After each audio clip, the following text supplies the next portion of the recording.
Big round of applause. Steve Irwin. Thanks, Brett. The floor is yours, sir. What if this afternoon you discovered something, or rediscovered something that would help you be the best you could be, right?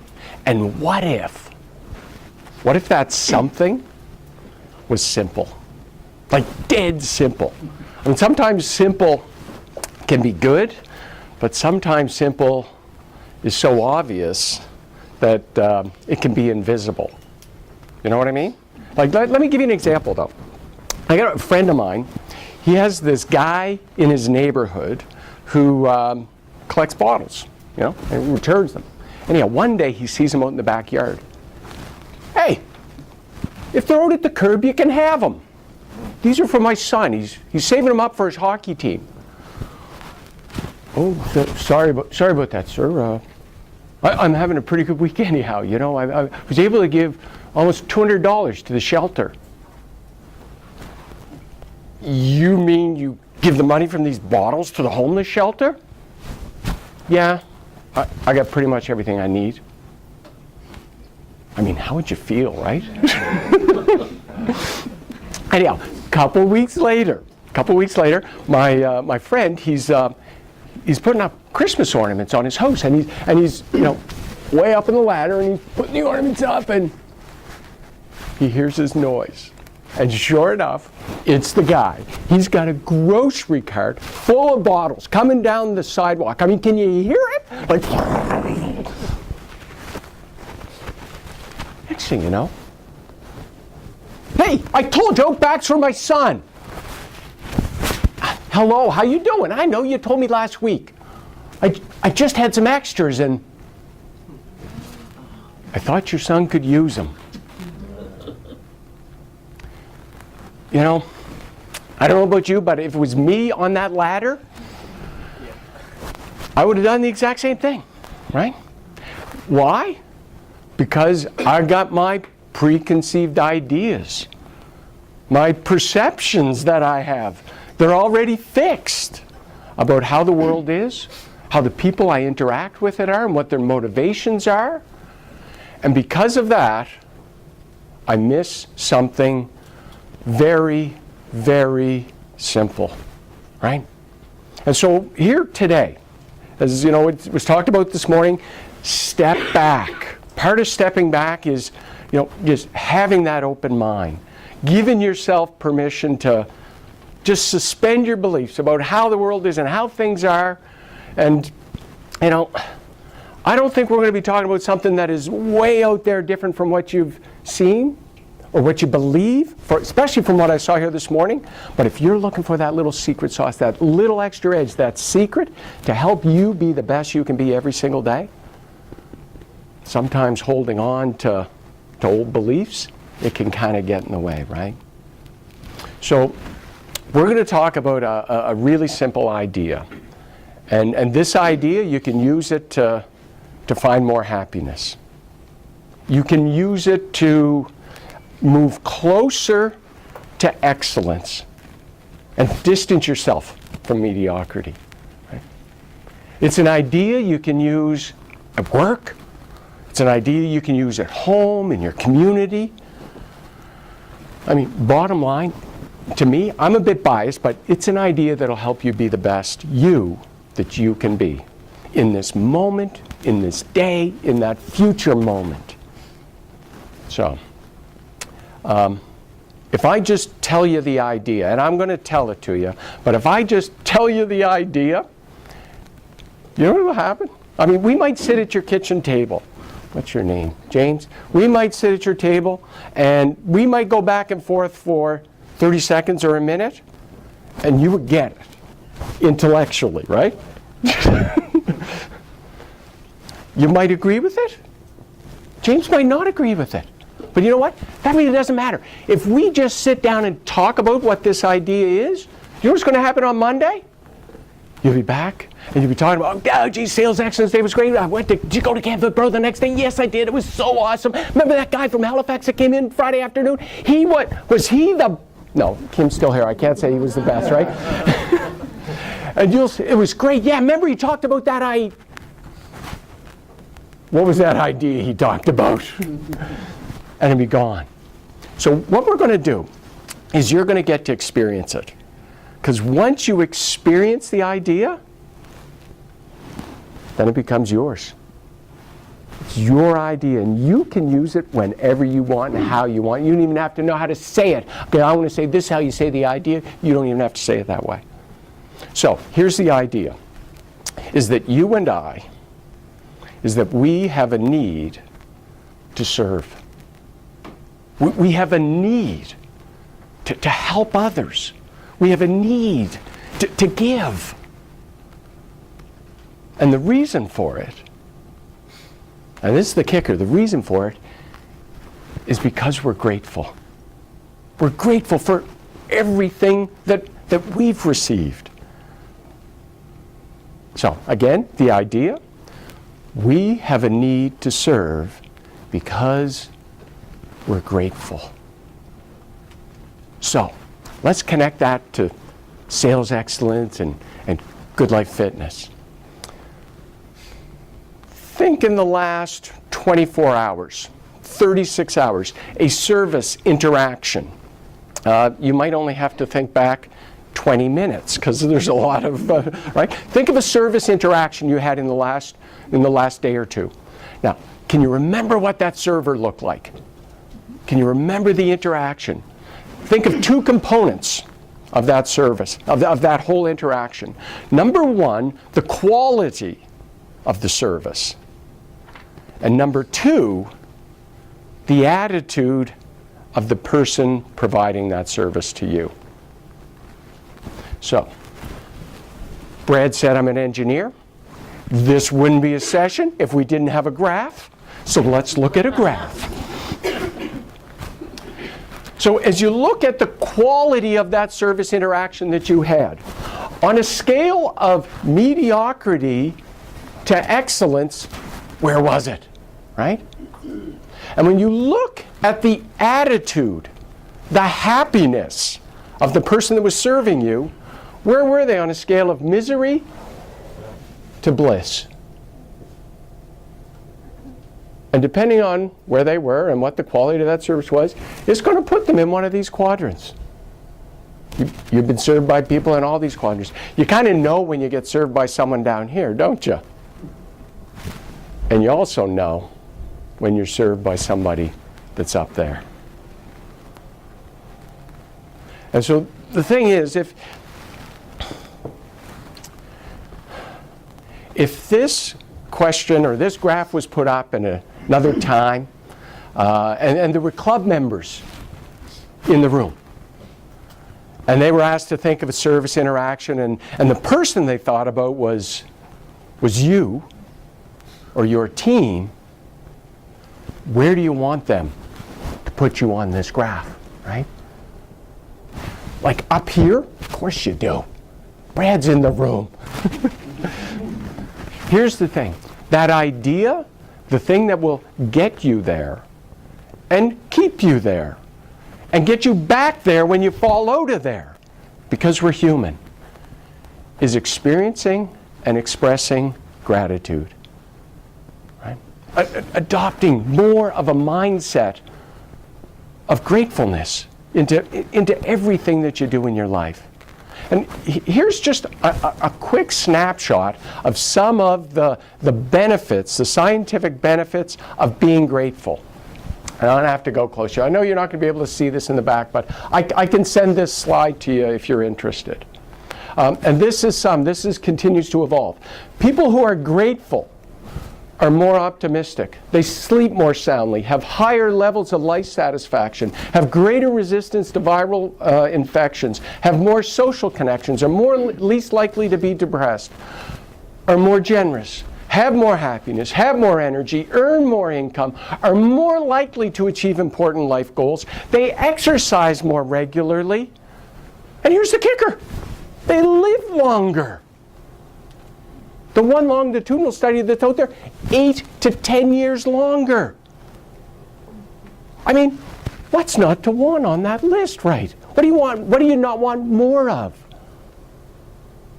So from what we said, maybe there's one or two things that you say, I want more of that thing. And just, so think of that as we kind of move through the day here. And it's pretty simple, isn't it? This idea of being grateful. Like there's not a lot of rocket science to it. And the thing is, it's not always easy. You know, there are, I don't know, things that happen in life every single day that are helping you be not grateful. And we're going to talk about two of the big ones here today. Okay? I call them myth number 1 and myth number 2. So let's start with myth number 1. So myth number 1 is the myth of the self-made person, self-made man, self-made woman. I mean, this notion or idea that success is my own achievement. Right? Let's just take a quick time out here. You might be thinking, okay, myth number 1, this idea, this is going to help me be the best I can be or find happiness. It's going to be, how does this all come together? Or you might be thinking, how does someone go from being an electrical engineer to this? Whatever this is, right? So how about this? How about I tell you a little bit about how I got to doing what I'm doing today, and through the process, answer some of the questions that might be niggling around in your mind about how does this all come together and how does this work. And as we kind of go over these next, we got 3 hours or so, we got 2 hours and 45 minutes in front of us. We're going to take probably the next hour and 15 minutes. I'm going to do some talking. You guys might do an exercise or two. We're going to take a break. Then you come back, hopefully. Hopefully, Brad, they come back. And we got a few exercises for you to take some ideas so that we can take some things back to our clubs, back to our teams that we work with. Does that sound fair?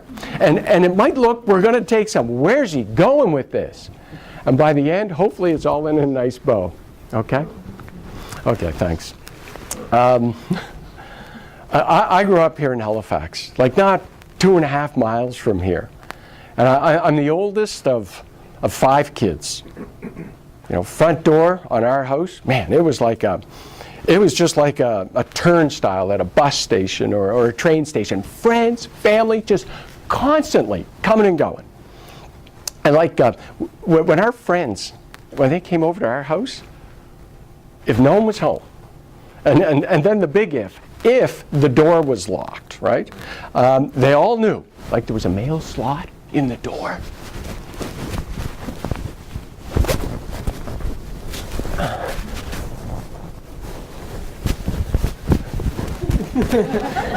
And they'd be there, right?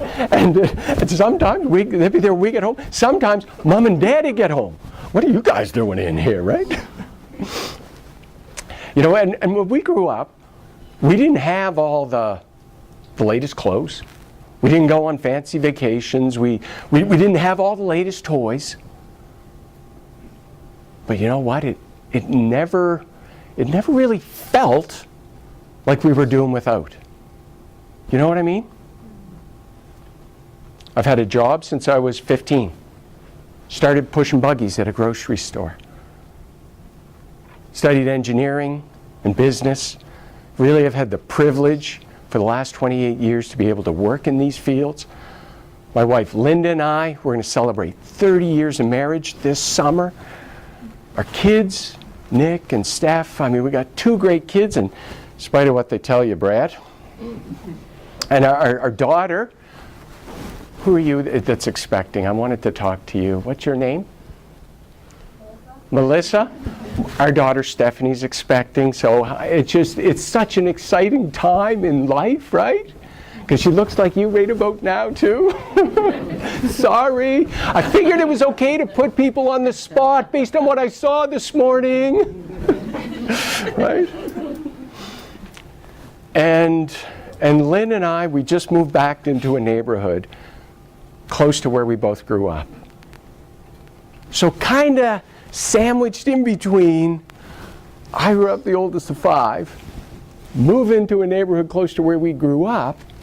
Can you see it back there? That's my life.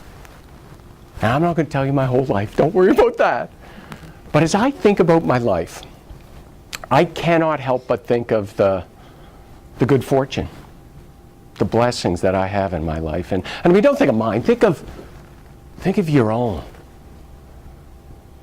You know, the roof over your head, meals that you eat, your employment, your time with friends, family, fellow associates, you know, recreational time, sports that you enjoy, recreation, time with just hobbies, your health, whatever that might be.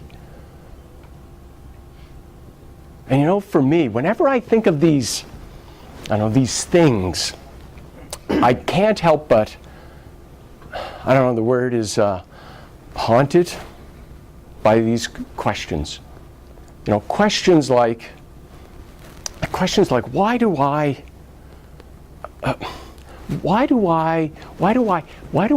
get to live in Canada and not a developing country? Why do I have the freedom to choose my career? Why have my kids, well, when they were there, why have they been able to travel safely to and from school each and every day? Why, when I go to bed at night, why am I warm, clean, well-fed? Why do I enjoy this level of health that I have? And do you know what? I don't know. I literally, I don't know why. All I know is that I'm fortunate, right? I mean, we all have so much to be thankful for. And to me, it's almost as if we've won the lottery of life. You know what I mean? People say, I want to win the lottery. Man, I'm thinking, I already did. And I don't know about you. For me, though, I could be tempted to think I'm this self-made man, that I did it on my own, right? It was my hard work that got me through school. It was my smarts. It's my... I mean, take my circumstances and change them a little bit. What if I was among the first people that inhabited our world? I don't think I'd have an introduction that sounded like that. That's a bit crazy. But what if I was among the first in North America? What? Great one for you. Right? What if I grew up in a Halifax that didn't have health care, that didn't have education? I mean, I can pick up the phone and call halfway the other side of the world for pennies. In fact, a friend of mine who lives in Lebanon, he's working in Russia now. Next Wednesday, we're Skype, face-to-face, free. Costs nothing, right? Give me an exotic location somewhere in the world. I know, just you besides Stewiacke, okay? Somewhere, anywhere in the world. Sorry, people from Stewiacke, no offense. Belize. Who said Belize? What's your name? Dan. Dan, yes. Do you want to go to Belize, Dan? Sure. Okay, so we put our heads together. If we put our heads together right now, do you think we could have Dan stepping off a plane in Belize within 24 hours? Sure. Yes. I mean, not a problem. Belize, piece of cake. Like, it's a pretty good deal, isn't it? I'm hoping for a good evaluation from you, Dan. You know, we could do that with pretty much anywhere in the world. We might have to move it out to 36 or 48 for a few others. But I mean, think about it. I mean, I live a lifestyle that's greater than royalty, who would have lived about 100 years ago when the Titanic sailed. And not saying, oh, look at my life. The average North American lifestyle. is greater than royalty who would have lived about 100 years ago when the Titanic sailed. Tell you about my kids. Nick and Steph, both of them, their first jobs were in a neighborhood coffee shop. And Nick is the older of the two, so he gets his job first. He's working for minimum wage. He's working 5, 6, 7 hours a week. And he starts in August, and by Christmas, kind of end of the year, his bank account, his net worth, his cumulative wealth, it's more than half of the world's population. Half. He was still in high school, like doing really well in high school. Played in all kind of intramural and extracurricular activities. Played way too much video games too. And here he is, an economic superpower to 3.5 billion people. Right? I mean, we're proud of our son. But think for a moment, do we think that it's his own doing? Right? Like if you were that guy in the barista in the coffee shop, who might you credit your rise to economic supremacy? Teacher? Parents? Shop owner? Customers? Somebody who died in a foreign land for the freedom that you enjoyed today? Maybe the farmers that grew and traded the coffee beans, and it's like, there's no way he's self-made. How can I claim that for myself? And it's like, no, I didn't. It's not. You do it, but you don't do it. When I realized it was as if my life was handed to me on a silver platter. It was as if it was handed to me on a silver platter. Not the type of silver platter where you go, oh, you sit back and, oh, now I'm entitled to this. Not that. Almost like it was just handed to me on a silver platter, like a gift. That's when the idea came to me. That's when the light switch went off that started Steve from being an electrical engineer to this gratitude work that I do today. So let me just kind of say the idea. The idea again is we have a need to serve because we're grateful. And so we serve because we have a need to serve.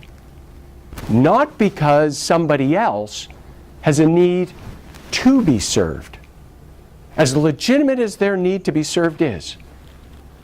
Right? So let me ask you this. Do your club members and prospective club members have a need to be served with excellence? Yes? No? Yeah? Yeah, I think they will, right? From what I heard this morning, excellence is what you want to be the best you can be. Here's what I believe, though. Your need to serve them with excellence so that every Canadian has the opportunity to live a fit and healthy, good life. Your need to provide that service is greater than their need to have it and receive it. When a team realizes that, that is a powerful idea. And I'm the engineer. This is coming to me and I'm thinking, this doesn't make sense. It's got to be logical, right? It's got to be logical. Because I said that's when the switch went. It was more like a dimmer and with a lot of sparks, right? A lot of sparks happening. You know, the kids, Dad, what are you doing? And then I start thinking, hold it. Let's say you get invited out to a friend's place for dinner this weekend or next weekend. What do? You bring anything? What do you bring? Bottle of wine, flowers, right?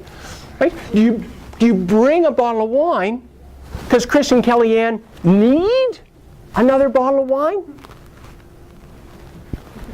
You're going to share, and this grateful for this gift of hospitality, right? This reciprocal gift of hospitality. You know, as I look at my life, at this place, at this time, on May 22nd, 2015, I see my life as a gift, right? And to me, there's only one appropriate response: gratitude. And you think, just take that perspective. Remember those benefits? You take that perspective and those benefits automatically start coming and flowing into it. Now, does that mean you're never going to have challenges? Life's going to be hunky-dory and it's just always going to be good, good. No, it doesn't mean that at all, right? And some people get to say, so, well, you got to be positive or optimistic. Or Steve, you do this, so it's easy for you. Easy for you to be grateful. Yeah, don't I wish, right? Let me give you an example. This is about 10 years ago. I was at this conference, and it was a conference that I had been going to kind of every year. A gratitude conference. Are there conferences or events that are kind of regular in your calendar, in your schedule, things like that in this industry? For me, it was one of those conferences. And it kind of moves around, mostly in the United States, a little bit in Canada. Anyhow, 10 years ago, it was in Miami, down in South Beach. First time what a cool area. It's just so clean, and it's like Art Deco. You feel like things are almost like you'd be black and white because it's 20s, 30s style. It's just so cool. And I am just so excited to be going to this conference because I was getting to speak at it. And it was the first time I was speaking outside of Canada on my topic. Like, I'm so excited, you had to tie me to the ground, to stay on the ground. I was just having to hold on, and I walk into the hotel. Yes, Stephen Foreign? Yep. Oh, yeah. Oh, great, I'm having an awesome day. Thank you very much. Dented steel door, dented steel door, dented steel door. What the?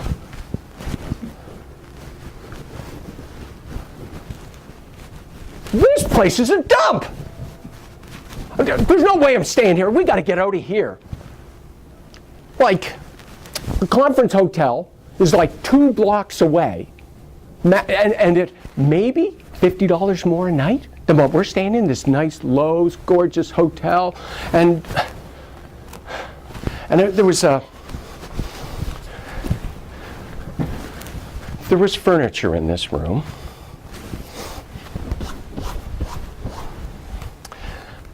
And you know, sometimes you, what do you call it, stop or pause, just take a break, Kim, all right?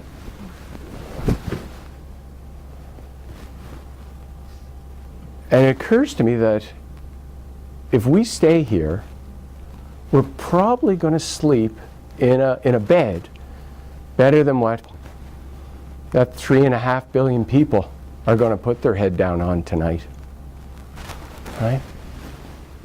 Easily they're going to bed and worse than what I'm complaining about. I'm here by choice. You know, I got my own place to go back to. So guess what? We stay. And my talk was first off in the conference. So I get mine over, and you know the butterflies that you were talking about, Kim, and harnessing the butterflies. Anyhow, guys, sorry, I was in the washroom. I had to harness the butterflies before this session, so if I just apologize if I... anyhow, I get that out of the way, get my talk, and then you can enjoy the conference with it in a different light, right? So it's like, what am I going to go to? That. The title of the talk was Comforting the Afflicted and Afflicting the Comfortable. So it was, I kind of slink into the back, sit down right in the back, and there was this old guy.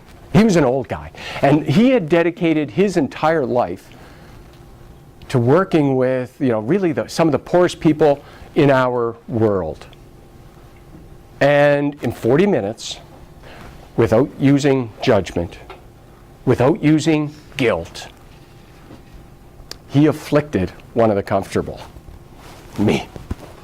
I'm sitting in the back of that room, and all I'm thinking, oh man, I am so glad we didn't change hotel rooms. And you know, my biggest takeaway, it didn't come from any of the sessions. It came from my contempt for a hotel room. And what I discovered was that gratitude is like a fountain, right? Gratitude's like a fountain. And out of the fountain, those benefits that we talked about, those are the benefits that come out of it. The number one personal psychological benefit that you get from gratitude is well-being, right? Dispositional well-being, which is happiness for us, right? Happiness. There was no happiness in my body when I was running around that hotel room. Why is that? Because I was focused on everything I didn't have, and I couldn't see what I had. If you remember, I earned my income, my living, from speaking and talking and teaching and gratitude, and here I am getting to speak at an international conference. There's like, I don't know, 1,000, 1,100, 1,200 delegates. Do I have a reason to be happy? Right? And I'm miserable because all I can see is what I don't have. And so in order for that fountain, in order for you to have that gratitude fountain, to produce the types of benefits, to live that type of life where you experience and express gratitude, is you need to see what you have, what you possess. And it seems to me that so much of our world is it's kind of telling us, look at this, you need, right? It's forcing us to focus on what we don't have. I'll give you an example.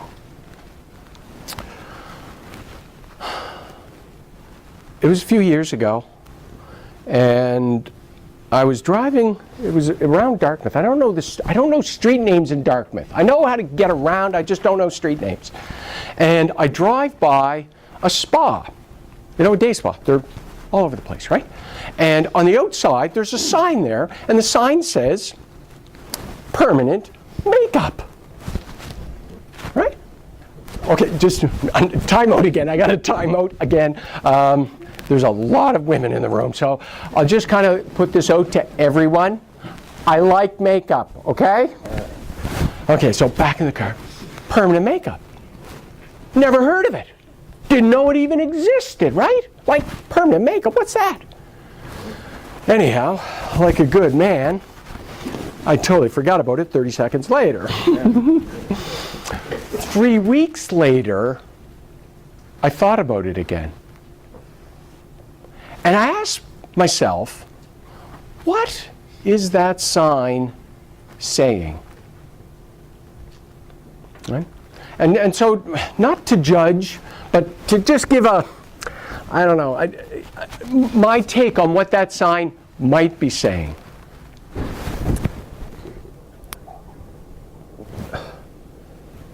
You're not good enough as you are. You need to look more loving. You need to look more desirable. When you look more loving and desirable, you will be worthy. You'll have value, and you'll find happiness.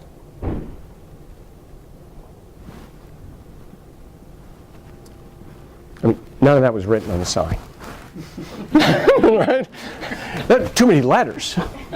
Right? And the spa owner. Do I think that's what they, oh yeah, this is what we're going to tell I don't think that's what they mean when they put that out there.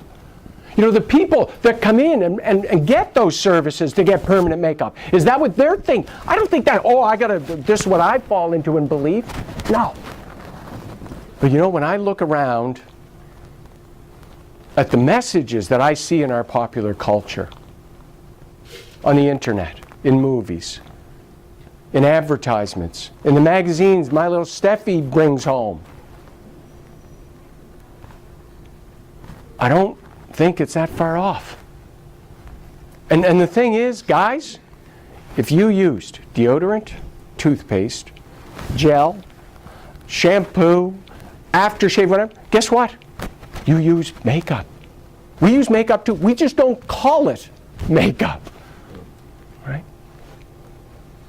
So the point, I guess, up to now is that, there's nothing wrong with wanting to look good. Nothing wrong with it. There's nothing wrong with wanting a nice, luxurious hotel room. There's nothing wrong with wanting to progress to another job or another position within Good Life. Or, as you saw on Undercover Boss, in another company. There's nothing wrong with wanting a different car. There's nothing wrong with wanting another house. But as Jane said this morning, if you can't appreciate whatever it is you have now, changing your stuff, it's not the route to happiness. The route to happiness lies within each of you and each member of your team right now. And all we need to do is be more intentional in recognizing and understanding what each of us, what already we have. So we're going to do an exercise. And it means the same thing when I say it as when, like, Kim or anyone else says it. That means you are going to do an exercise. Make sure Brad does it too, okay? There you go, Rebecca. There you go. There you go. I got to get some extras for you guys. You got to do the exercise. Who's got some extras at their table? We do. A couple extras there? Yep. You do? Thank you. Thank you very much. Thank you very much. So, you can now put on your resume that once you're done this, that you have completed the most complex gratitude list ever in the world. So that's a good thing, because it was designed by an engineer. So here's how it works. You see that there's 4 columns. There's a top half and a bottom half. Each of the columns corresponds to a question, and I will slowly reveal the questions. We're going to do the first 3 questions here right now, and we'll come back to the 4th question just before break. The top section, I want you to think about things that you appreciate and are grateful for here at work, with your associates, in your club, and then the bottom half is outside of your work. What is it that you appreciate? Okay? And the first column, it says, here I appreciate, and I'm just saying, don't put people here. What? Don't put people here, but I'm grateful for my mom and dad. Then, put them here. This is where you put people. Okay, Steve, I put my mom and dad there. What do I put here? You see, we're going to carry an idea across. The question I would ask you is, you want to write your mom and dad down as people you're grateful for. Put them in the second column, and then I'd ask you, what did your mom and dad bring about? What is it that they did? And you'd say something like, they gave us a loving and caring home that enabled us to believe in ourselves, that we were worthy or whatever. That's what you appreciate there. And you're grateful to your mom and dad. And then the third question is, what did they do? So I'm writing about, I appreciate being supported. A guy named Jim, 12 years ago, said one sentence to me. One sentence that changed my life. And he had no idea till 5 years later, because he was getting old, and I said, I think I better tell this guy.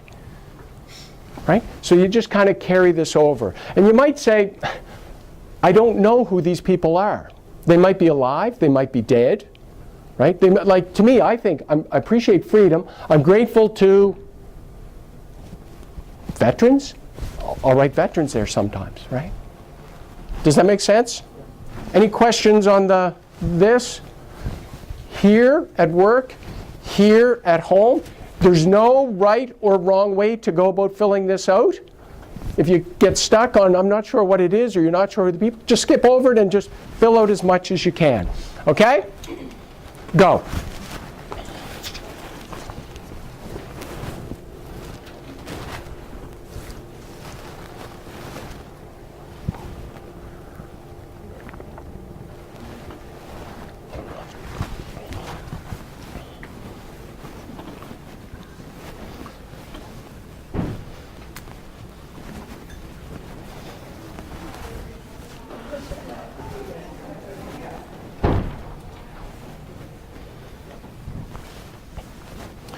How's the room temperature? Warm. It's warm, isn't it? I'll go see if we get. I'll get it, Debbie. Thank you. I'll be back in a few. How's everything going? It's really warm in there. It's going really well, but it's really warm. So just take a step in. You can gotta get a sense. People, I said, how's it warm? It's warm in here, and so people are gonna. Thanks. Thanks so much. Lisa, in the meantime, I'll get somebody on the front desk, just call maintenance to get them to come up and take a peek.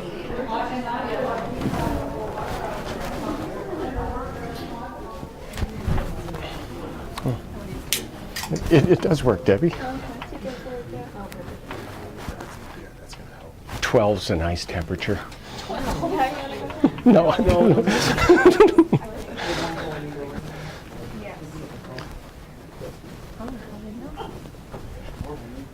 Oh, you guys are doing great.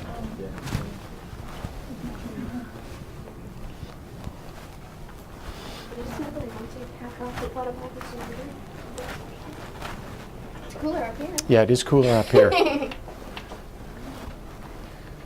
It is cooler up here. It's warm, kind of warmer down back, but.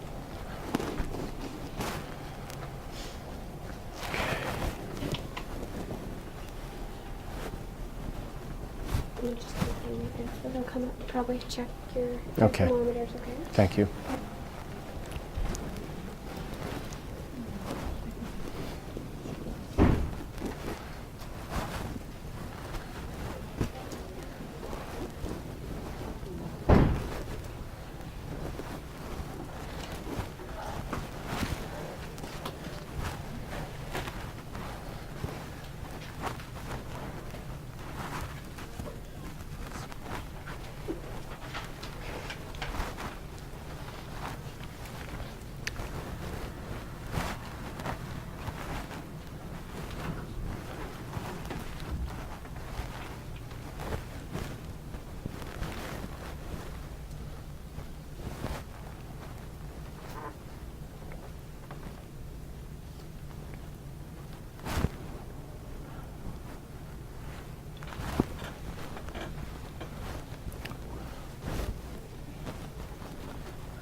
Two more minutes, we'll come back together.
I'm still working on this, but you'll, have you guys seen these before?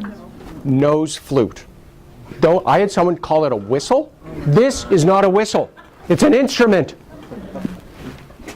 Curtis, do you want to try it? No, I'm all set. You sure? Yeah. Do you want to try it? Okay, so this is what we'll use to kind of come back together. How was that little exercise? Good? Okay, so here's the next part of it. What we're going to do is at our tables, we're just going to share what we're grateful for. We'll go around our tables 2, maybe 3 times, share something personal something at work, and it could be at work, whatever it is, and listen to what your fellow associates are grateful for and why. So you can kind of tell your little story about it. And maybe just a couple of the ground rules that we'll use, or what we share in here today. Not that there's going to be anything, I'd say, overly personal, but we'll just keep it within the team, right? Yeah? That fair? And second is, if for whatever reason someone doesn't want to share, doesn't have it, whatever reason, it doesn't matter, doesn't feel like sharing, we're just going to say, we give people permission to go, I'm going to pass. Okay? And when someone says, I'm going to pass, you don't go, Steve, come here. Curtis is passing. No, it's just no big deal. I'm going to pass. Okay? You just say, I'm going to pass. So what this exercise, from what I've described, do you hear 2 components to it, or 1? What would be the 2 components of it? Because there's 2. Tell and listen. Tell and listen. I can go. Pardon me? No. Now, right, so tell and listen. Here's what I do. You know, if I was sitting at this table and we're going around, what's your name? Kim. And Kim goes first, and it's obvious that it starts going this way as everyone else is talking. Do you know what I'm doing? We're ready to tell your story. I'm in level 1 No, I'm not even level 1. I'm running through my mind. How am I going to say what I'm going to say? So that when it comes out, people around the table will be amazed. And I'm not listening to a thing. And what good is that? Don't be like me. When your turn comes, whatever it is that you got that you need to say, because it's something that's so a part of who you are and what you're grateful for, you know, the words are going to come to you. So share a little bit about what you're grateful for, who, what they did, and why. And we'll take about 5 to 10 minutes to do that. Some groups, some tables are going to go quicker than others. So if you find yourself done and there's still people talking and I haven't brought us together, go around again. And if you go around again, okay? Any questions? Okay, if you're not at a table, feel free. Join a table or make your own. Go. Thank you.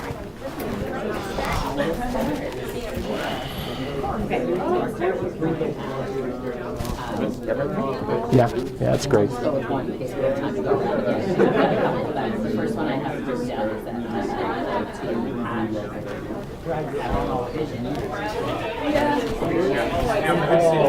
All of it. All of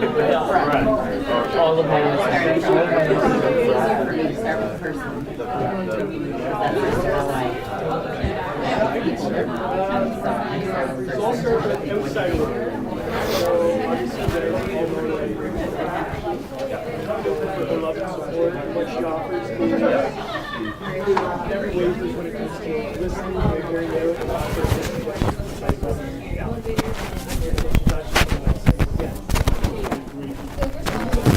The microphone's back on here. See if you notice a difference. I'll do a work one. Here, I appreciate the opportunity to help people. I'm grateful to both members and associates for what they do. In the end, they both Trust me, Thank you. confide in me for guidance, whether it may be or we're members. We get them started properly, and I don't imagine I appreciate your culture. What, right, keep going? Okay. Grateful culture. Go, Alicia, go. And I'm thankful for the leaders and associates in my club. Work hard and by example and care for home and being supported, and I'm grateful to my parents for that and giving me opportunities like me to. That was the biggest thing. I'll go with good luck. I'm grateful I met the company. I appreciate the opportunity to provide these services. And what they do, they work together and they maintain that pro good life I affiliation. appreciate honestly, I appreciate my family, my mom and dad, my siblings for supporting me. I appreciate the current environment. I appreciate and I appreciate jobs and I'm grateful for everybody. So here in the front, the rest of my team and motivators, Coach and James, and what do they do for all of those things? They encourage me, they praise me, they put their hardest work forward and encourage me, support me, make me feel important, ask me how I'm feeling, allow me to be with them, parenting, and challenge and inspire.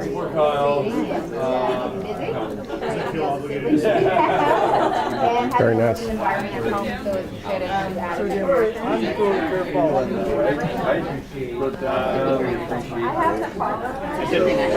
I'm coming from obviously no ocean, so it's great to be able to just pack up and drive to the ocean. So I thank the founder and maker of Toyota, because that's how I get there. And it's nice just to be able to, sit down at the ocean. Every time I walk in, I have to work on that. Okay, I appreciate being at work, the members that I get to meet. I'm grateful to them because they've taught me. Maybe look at myself sometimes just by sitting down and doing a consultation. I've gone to Peter twice. In tears because I've learned something from them. I'm lucky. That's awesome. Because it gives me freedom. I can go where I want to go. That's so true. And I'm guessing at this point it costs you nothing. That's right. I really think that's You can't get into one side, but that doesn't matter. It's two doors. There's another door. Yeah, it gets me. Freedom. That's awesome. Your side.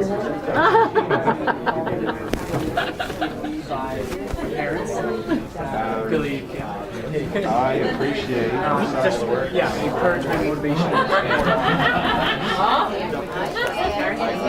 I appreciate your love, and I'm grateful to my instructions. And she's hilarious, but she's just always there to make me feel just that, I not that I can do it wrong, but her and I do it together and support each other. everything else that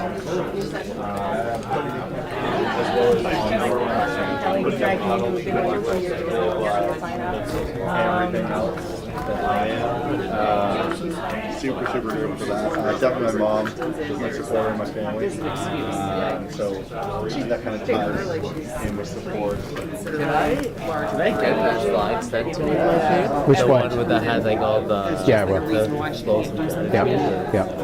There's I'll give you something at the end. Just put your email address on it, and I'll send. Sweet. Awesome. I appreciate that.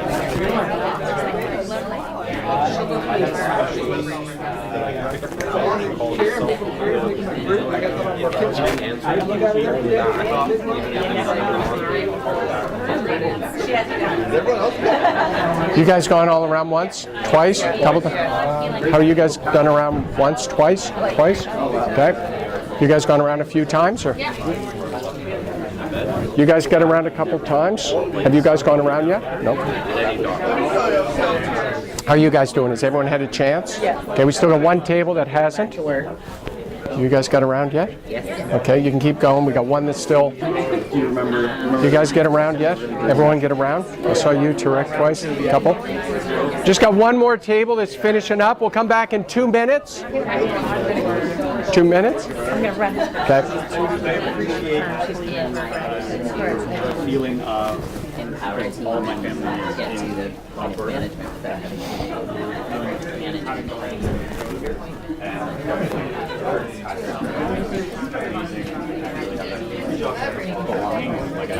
For me, Because you assembled a great team, because I appreciate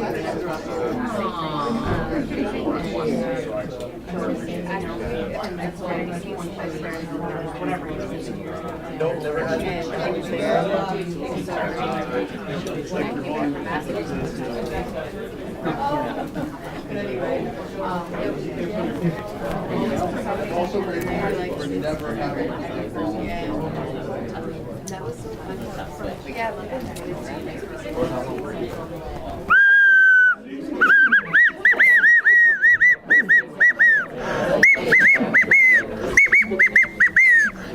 That was supposed to be Grand Old Duke of York. I don't know. I don't know if it was. I know a guy who gave me this. He can play Ode to Joy on this, and it sounds like Ode to Joy.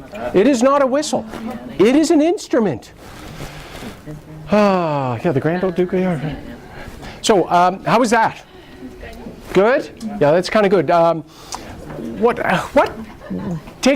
sort of observations? What struck you from the conversations? Your thoughts and feelings and ideas so far here. Who wants to go first? Yeah. Listening to others people appreciate kind of helped open my mind to more and more. I was able to add to my list or think of many other people just listening to others share theirs. Right? Does that make sense? Anyone else kind of share that? So, what learning do we have from that? Right? Is that when someone who might be there and say, oh, what are you grateful for? Someone might feel, I don't know. But when you invite a conversation and just in a non-threatening way, people hearing what other people are grateful for go, oh yeah, right? And so it's something, think about it as you take it back into your clubs so that the rest of your associates can better experience gratitude is by talking about it, making it a part of what you do. Alicia, tell me what you started doing with your team before I met you. She had already started this. So for the entire month of April, we started every team meeting off. So our 11 o'clock team meeting was sharing one thing that each of us in our team was grateful for from the day before. From the day before, right? So whether we had a good day or a bad day, day prior, based on sales numbers, we started the day off right. Right. So staring, and so we can feed off other people's gratitude, right? It's called pro-social effect. Right? So it's a pro-social emotion and action. So very good. Thank you, John. Who's next? Yes? There's a lot of commonality between the things that people are grateful for. Yeah, isn't it? Right. Did you guys find that as well too? Complex things or simple things? Simple. So a lot of times simple things, right? Right. And sometimes those are the things that we can most easily take for granted too, right? Whatever they are. Good. Yes?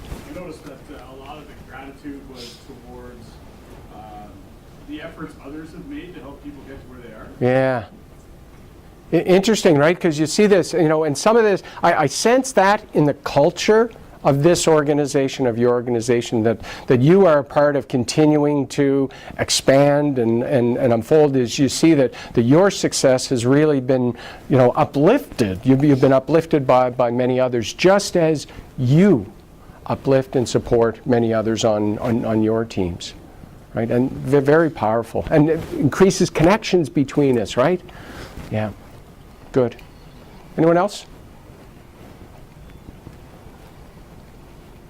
Yeah. Along the same lines as that, I think, as we're going around the table, people had multiple things that they were grateful for. Nobody had a blank piece of paper. It didn't look like anybody had to struggle to come up with things. So I think it speaks to the like-mindedness of this group and the culture of the company that we work for. So yeah. We know we're not. We're already doing this. From what I heard this morning, I was just like, gratitude, I don't know how many times it came up. I should have counted right from the beginning. Right? I really should have. Was it easy or hard? Like, easy? Right? And it's kind of like, and if it's hard, and it might not be hard for you, but as for other people, associates that might find it hard because it's something, if it's new, it's you're getting people to exercise their gratitude muscles. And if they haven't done it, before or have done it in this way before? Because some people who are grateful find this way to do it a little more challenging because they've never looked at it this way.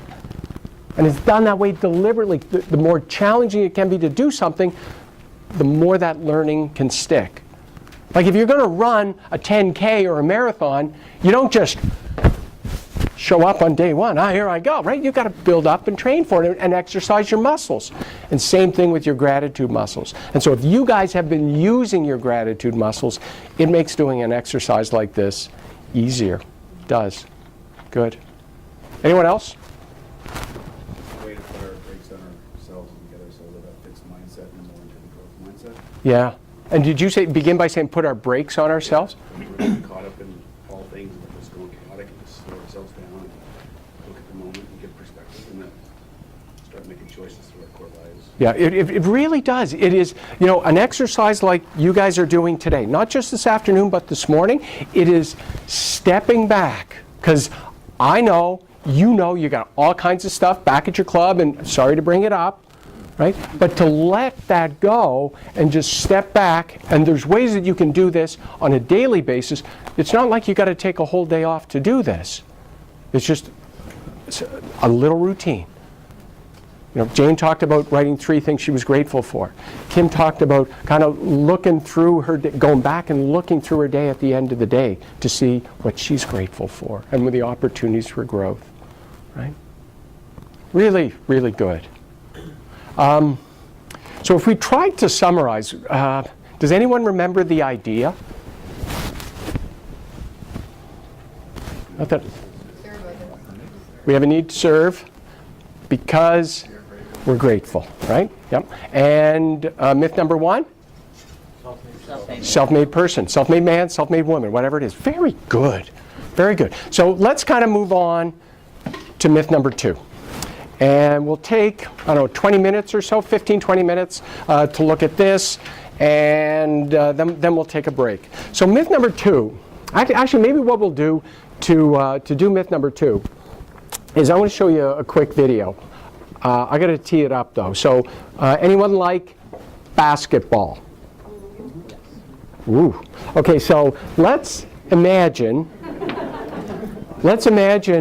Brad gets we're going down. I don't know who's in the NBA playoffs, but the playoffs are on. Brad is taking us all, except me, all expense. Cleveland, right? All expenses paid to Cleveland. You're going to the finals, front row seats from the hotel to the stadium. A couple executive coaches pick you up.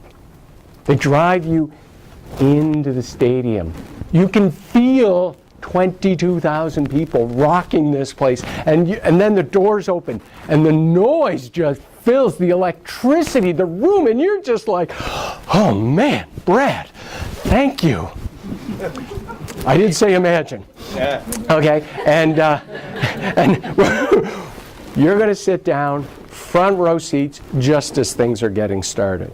So watch this video. Maybe to watch it, ask you all to stand. 2 reasons. We're going to listen to the American anthem, and it's just a good way to break yourselves up. And so take it right. If you've seen this video before, watch it more closely. And it might be hard to see, so get a good view like Gary or Jerry. Either one's fine. Okay. And Laura, I called you Lisa, and I'm doing my best. I'm sorry. Okay. Here goes. And now to honor America and salute the men and women serving our country with our national anthem. Please welcome, as voted by you, the fans, our winner of the Toyota Get the Feeling of a Star promotion, Natalie Gilbert.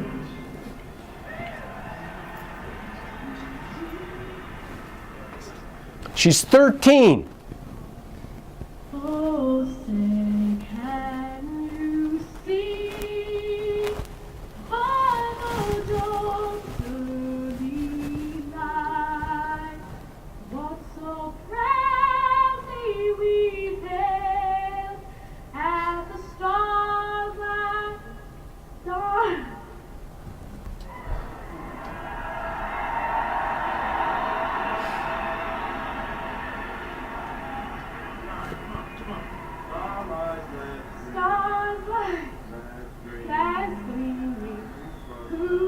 stripes and bright stars through the perilous fight. For the ramparts we watched were so gallantly streaming, and the rockets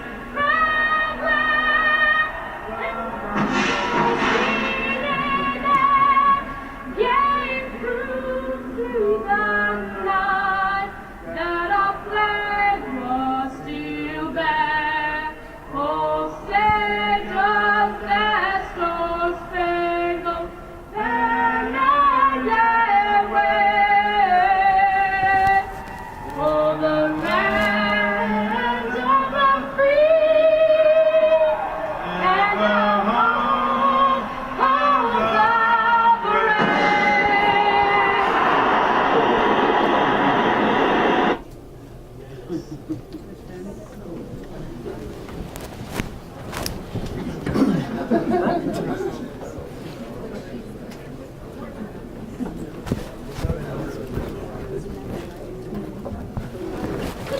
I mean, pretty powerful, eh?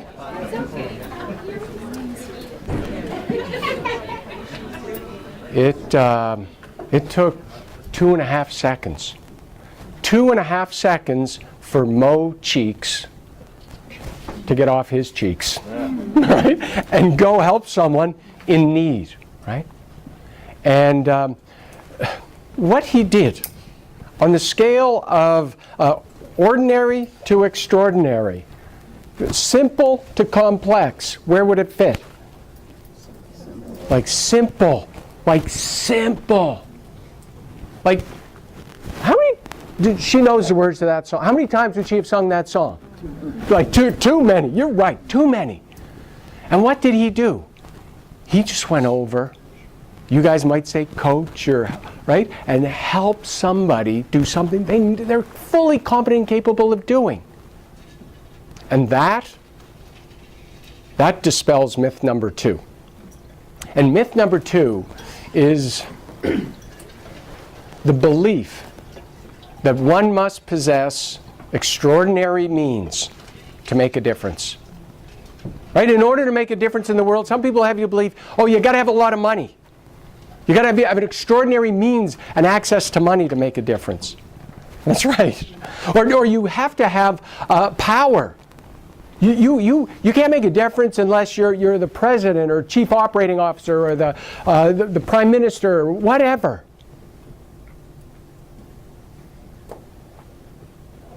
Or you can't make a difference unless the ideas that you have are those of, would match those of Madame Curie or Albert Einstein. It's the simple, everyday acts that we do that make a difference. And I think this exposes myth number 2.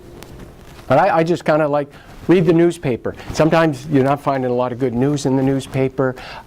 If you take a look at the letters to the editor, you can find some amazing stories. So a couple here. 65 years ago, a woman writes in, did you know that in Canada, 65 years ago, a woman put an ad in a community newspaper telling people, you need to come out and meet. We need to do something about this. And since 1948, more than $100 million has been raised to find a cure for multiple sclerosis. Because someone said, we got to do something, and put an ad in a newspaper. Another one there. This is in the span of 2 weeks I get these out of a newspaper. A woman's at a Tim Hortons drive-thru. And she goes to pay the cashier, and the woman says exactly what Kim said this morning. The woman in front of you paid, coffee's taken care of. What? They're gone. What do you mean the coffee's paid for? Yes, ma'am, the person in front of you already paid for it. Do you mind if you want to pull through, we can let the next customer in? She just writes, I can't believe it. I mean, I don't even know who to thank for this. I am so, I'm going to start doing this. And with 50 or 60 people in the room, I know it's happened to a lot of you. Or you've done it. We're talking about $1.35 coffee here, right? And how it changes someone's life. It changes someone's day. It matters. It makes a difference. You know, for those of you who live around Halifax, you might be familiar with the Kearney Lake Road. You know the Kearney Lake Road? Okay, if you don't, it's just on the outskirts of Halifax as you're going to Hammonds Plains, from Bedford to Hammonds Plains. It's mixed residential, commercial, light industrial. And a woman who lives in that neighborhood, she writes in thanking one of the local businesses because every year she says, you guys, you patrol Kearney Lake Road, you pick up all the garbage, and you take it away. Thank you for making our community a better place. And I know a guy who works at the company. I said, Jim, did you see that article that woman wrote in about you guys thanking you? No, I didn't even think anyone noticed. Right? How quick we can be to, undermine our own, what we think, our own contribution to the world, to our club, to our families, to our friends. We can be the worst enemies of that and not think that what we do matters. And in my experience, my personal experience, is that something different happens to us when we step inside an organizational setting. At least the ones that I've been in, when I worked in companies. I was saying, so let me tell you what I mean. So this is a while ago. I'm working in this organization, and we go away on this executive retreat. President, all the vice presidents, and any of us who reported to a vice president. It was about 50, a little less than this. And we had 2 or 3 days, and it was all about, a little bit about team building, but mostly, how do we improve customer service? How do we speed up our processes? How do we reduce costs? How do we improve safety? How do we improve quality? How do we get better? How can we be the best that we can be? And a consultant was facilitating it. And at the end of 2 or 3 days, you're kind of mentally exhausted just from sitting in a chair, right? And we had all these ideas. He said, look, you guys got all these great ideas to improve the company, but I want one more. I want one idea from each of you that will be like a quantum step improvement, right, in the organization. Write it down. Okay, let's hear them. And one by one, we go around the room and we read our ideas. And by the end of it, oh my goodness, bring them on, baby. We are indestructible. And the consultant says, great, good. Before I give it back to the president, just one question. Any of you who wrote down an idea that you yourself, not marketing, not HR, not finance, legal, whatever, but you yourself can implement, stand up. Guess what? Nobody stood up. No one.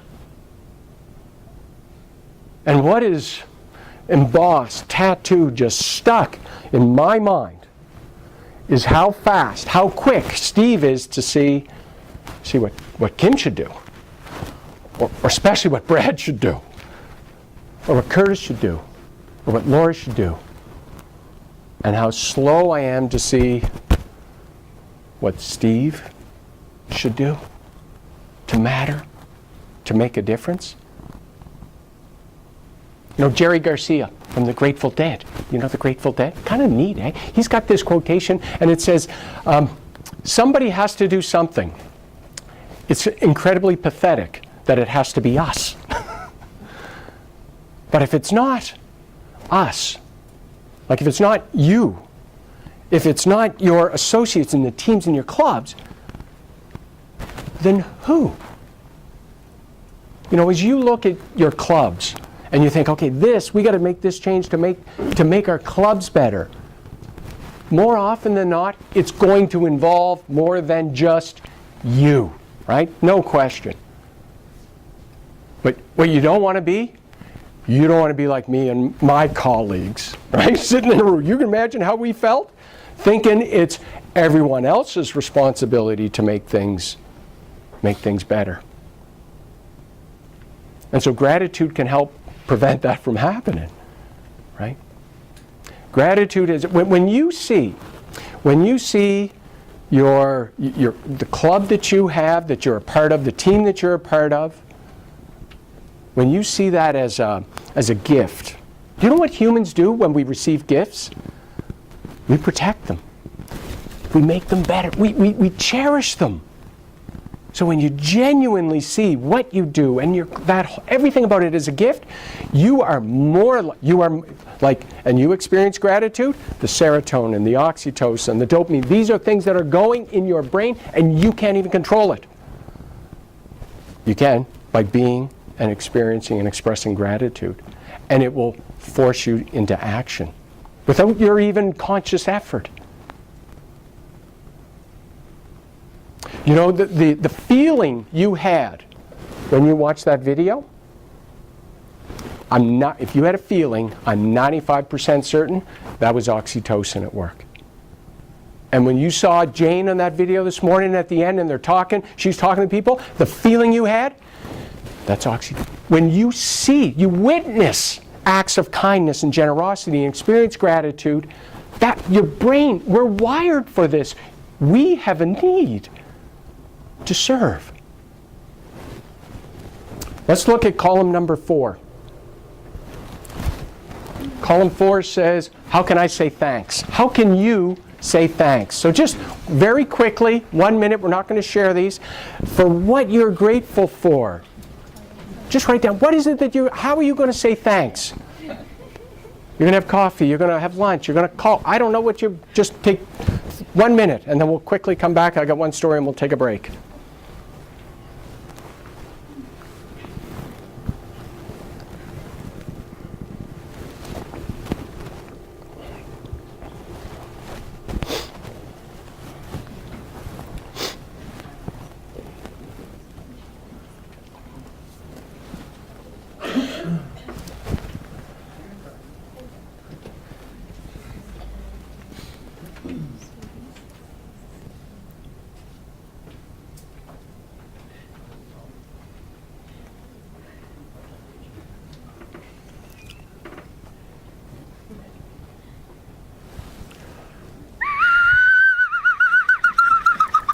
I know you're not done. And it drives some people crazy because, oh, we're not done this thing. This isn't a bucket list, folks. You can finish this later. This isn't, oh, I'm done. I got my gratitudes done. I know, right? That's why I don't mind interrupting before you're all finished. Okay. Myth number 1. Self-made man, self-made woman. Myth number 2. Got to be extraordinary to make a difference. What's the idea? Simple things make a big difference. The simple things? But what is the idea, though? Oh. We have a need to serve because we're grateful, right? Okay. Have we ever had a time in our life? Have you ever had a time in your life when nothing seemed to go right? Maybe it was a month, or I don't know, right? For me, it was 1985. I moved halfway across the country for a summer job at General Motors. And I had $20 in my wallet, maybe. First day at work, plant manager, Steve, let's grab lunch. Lunch? I'm maybe $1.75. What am I going to get in the cafeteria? Tuna sandwich and a carton of milk, those little tiny cartons.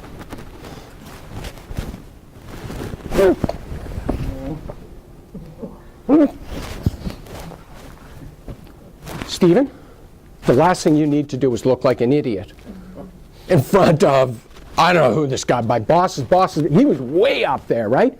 It's a little carton of milk. Drink it, don't draw any more attention to it.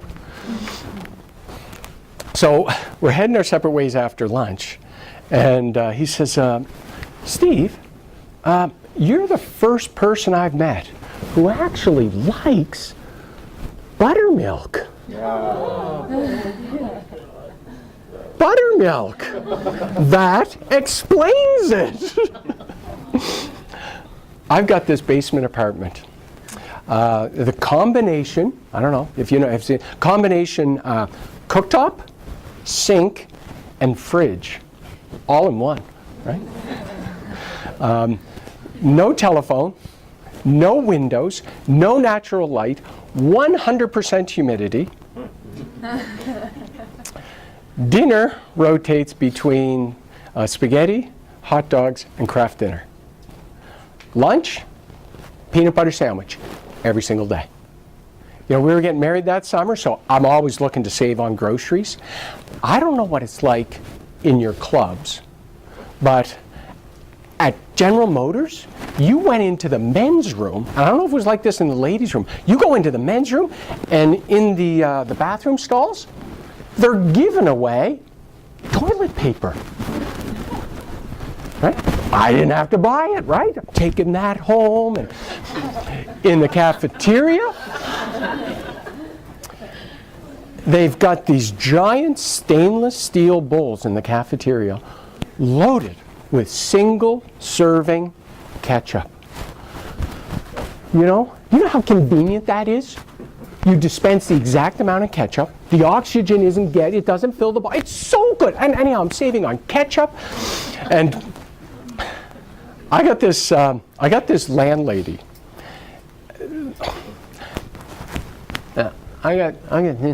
She never smiled. She had beady eyes. Get a load of this. One day I'm at work and I get a telegram. If you don't know what a telegram is, ask somebody older than you. It's a quick text, right? I get a telegram. I get a telegram from my best friend Al, who's coming from Halifax to meet me that day. And it says, called your place. Landlady yelled at me. Wouldn't take a message. Are you alive? I have no idea how he got it to me. And he manages to find me, which I have no idea. I said, Al, we can't go back to my place. We're traveling tomorrow, so let's just sleep in the bus station. So it's 3 o'clock in the morning. There's me, my buddy Al.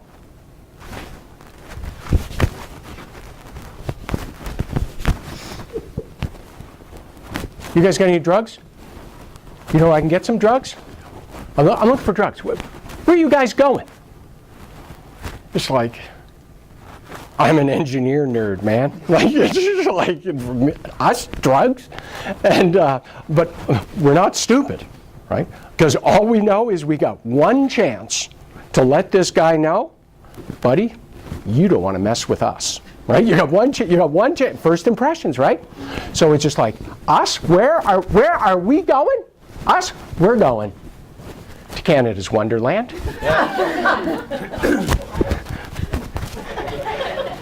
He didn't touch us. I get back, I got a note from my landlady. The water heater burst. Why didn't you tell me it was leaking? You got 24 hours to get out. She can't kick me out. I got nowhere to go. And it's like I only got a week left to live there, and then I'm coming home, and I am fuming. And so I run upstairs, and I'm standing outside her door thinking, what am I going to say? What am I going to say? And before I can knock, Spine, get out now. She kicks me out on the spot. You know, I got my 2 little suitcases. No wheels in those days. And it's like 9 o'clock at night, still light. And I put them down, and I had this sense of peace and just, I don't know why, because I don't know what was going to happen. And then, ever notice or have a time when it's just everything comes crashing in at you. And I put my hand in my pocket.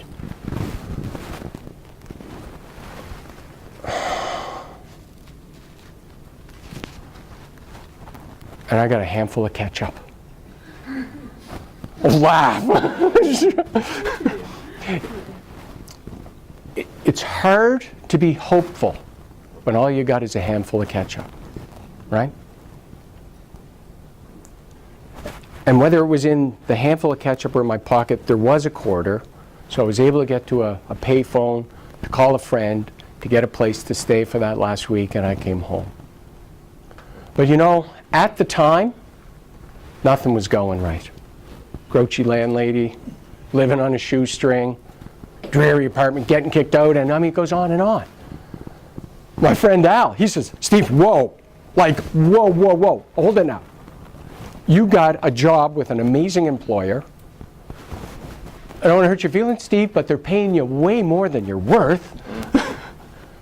You got a great family, your friends, your health. And you know what? That list, it goes on and on and on.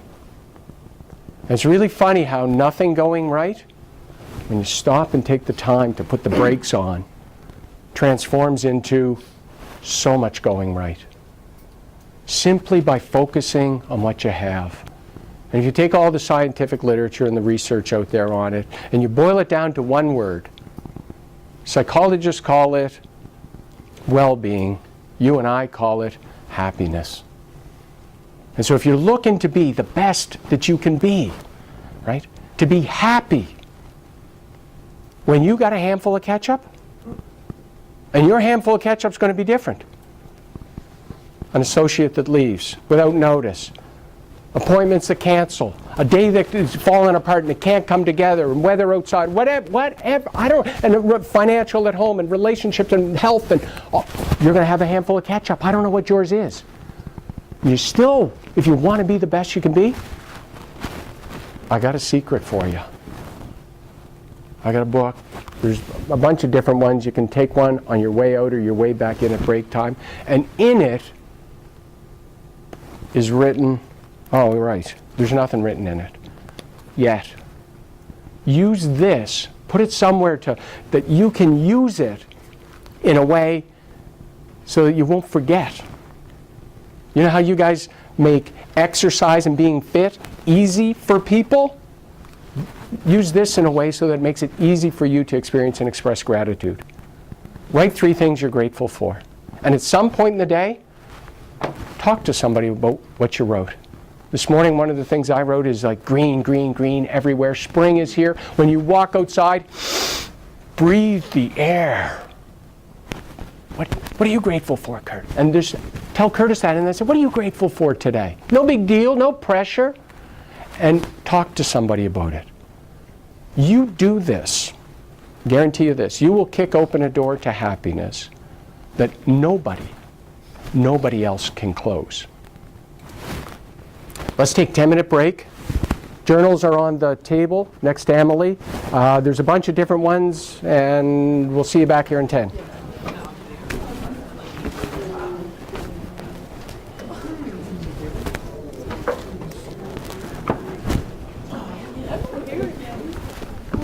Oh, sorry. That's okay.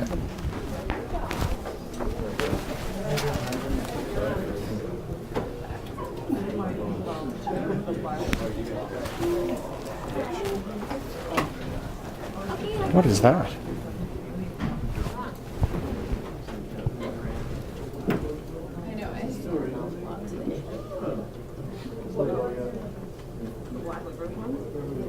Oh, okay, I know what that is. I have a best friend in St. John that he's an occupational therapist in the psych ward in the hospital. So he deals a lot with like gratefulness and happiness and that kind of stuff a lot in his day. He's a really thoughtful guy. Oh, is that right? Yeah. Does he use it in his practice, or does he use it just for himself? He uses it in his practice and himself.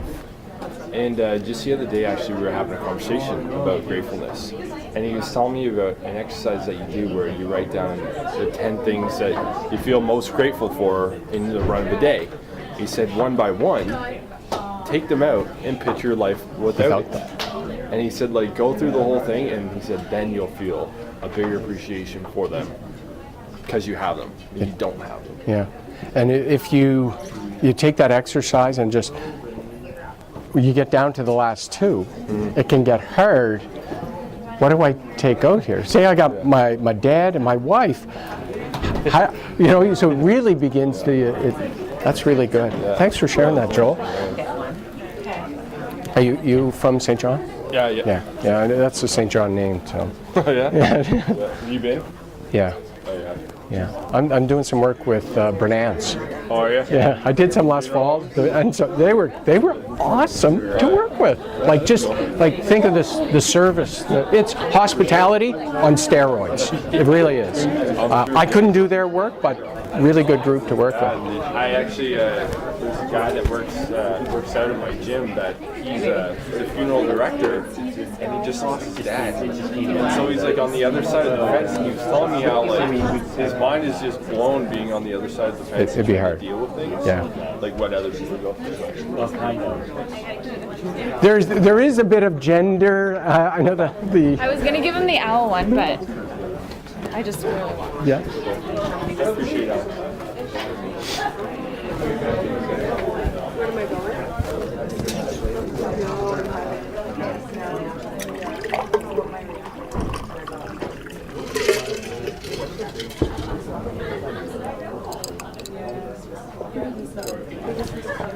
Okay. What's next?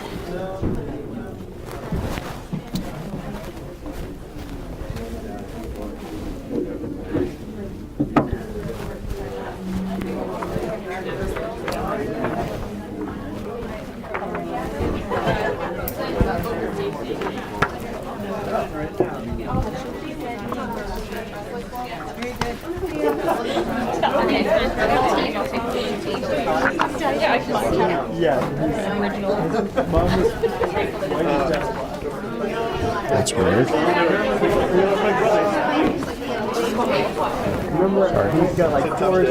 Sorry, I called you Lisa earlier. all right. I'm just like, I know. Thank you. Yep. Thank you.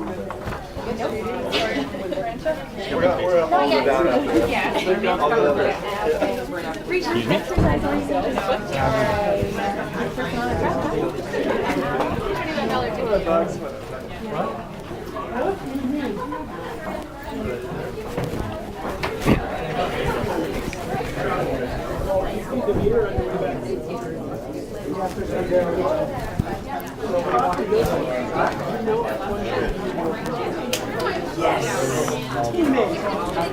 Making it happen. Powerful observation too, John. It really, it is.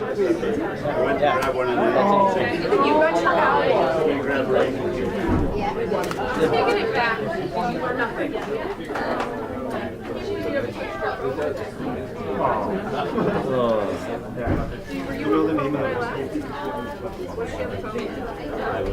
Jerry, which mic work is I worked at McGinnis Cooper. It's a law firm. How's it going so far? Very well. Good, good. He's an accountant. Is he? He's been there for about a year. Cooler up front's warm. It is a little cooler, but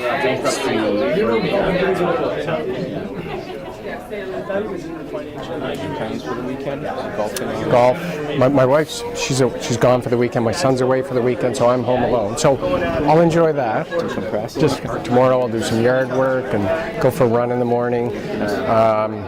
I golf on Sunday. I think we got a time at Osprey. It's supposed to be really nice. So how about you? I heard you say golf. But Yeah, same exact thing. Actually, got to work out and relax, decompress. It's been a long week. It's quiet. I've got some stuff to do around the yard now that all the snow is gone. Isn't it something? You know, it's crazy. It's a miracle. So. And then I'd like to golf. I haven't booked anything yet. We're up tonight, so I thought tomorrow was supposed to rain and Sunday was supposed to be sunny. So, but if tomorrow's not going to rain, I might play tomorrow. Just be a little cooler.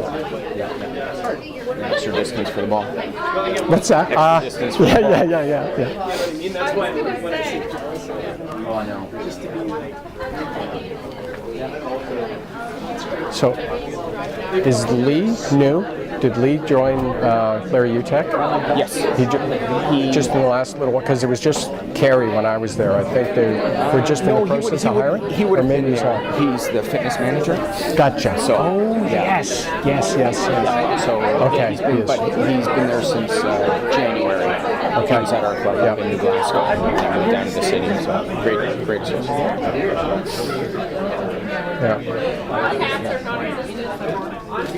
And then Peter, who traveled with really well. Yeah, he was telling me. Yeah, I promoted him. He's moving out to Newfoundland, so he's going to oversee all the clubs over there. Gotcha. So, yeah. John's coming in to take him. John's coming home. And is he taking Gary's job? Yes, that's right. And I knew Gary's going back to. Ontario. He was telling me that, so I wasn't sure on that if that was the.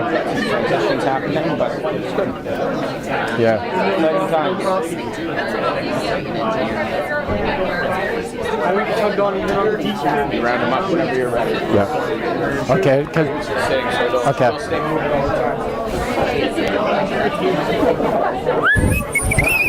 You want to try? Pardon? Definitely not, but thank you for the offer. You guys having? You're sharing my table. But then again, I don't want you to go out.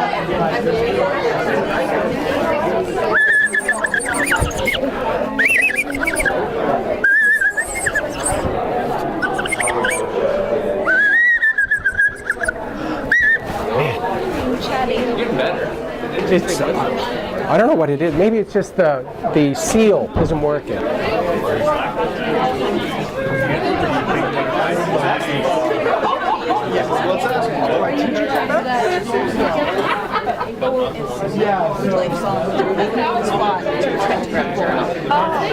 I'm sure they'll still eat everyone down, but I'm going to grab one now. No, it was in this like online generation thing on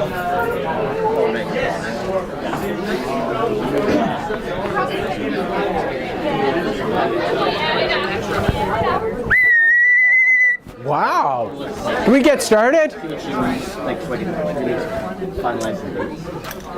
You know, my kids say, Dad, you've got a really weird sense of humor. People never know whether you're joking or serious. And like sometimes I think when I offer this to someone, do you want to use this? I think people think I'm being serious. Kim, do you want to? You would have? I would. You would? You were going, I kind of sent you would, but then I was thinking, I ain't using it after you. Yeah, you know what? Okay. Just like you guys to take a look at an idea that I just put this slide in this morning after listening to what was talked about in the room. So not that slide, this slide. There are 3 conversations that are going on in people's minds, right? There's 3 conversations going on. It's one of entitlement or complacency or excellence. Right? And where we want to move is to this one of excellence. And yeah, we slip out of it into complacency and entitlement. And the thing is, they parallel virtually. You want to be grateful, right? Versus being ungrateful. Ungrateful being without gratitude, taking things for granted, complacent. Versus ingrateful, which is I feel that I deserve something and I didn't get it, so I am resentful towards somebody else or some others, right? So there's one of 3 conversations that's going on in people's minds all the time, and you can say, how conscious am I going to be about intentionally being grateful, right? The conversation that happens in my mind, in the mind of the people in my club, and even the members that come into our club, because you guys touch them, you impact them, right? Just thought I'd share that with you. So, we're going to do an exercise. And on the tables are these forms, a one-pager. So everyone get a form, please, and write your name and date on one side, and on the other side, there's a place to write your name again. Write my name on both sides of the form. Excellent. Okay, so I'll step through the instructions one at a time.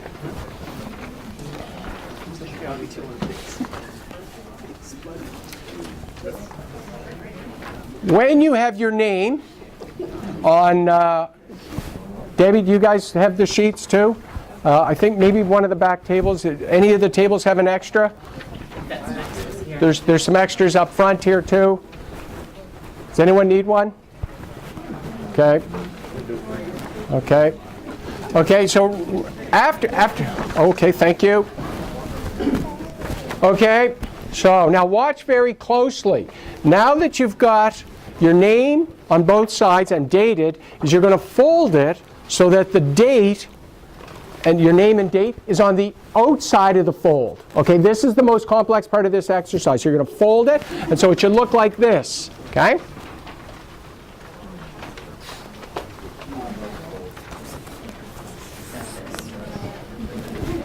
I got that. You got it? Okay. So anyone who's not at a table, you're going to need to get at a table to do this exercise. You're going to take your sheet of paper and pass it to the person to your right. Okay? And the person on your right, now what you're going to do is you are going to look at that name and you're going to say, what strengths do I appreciate in that person?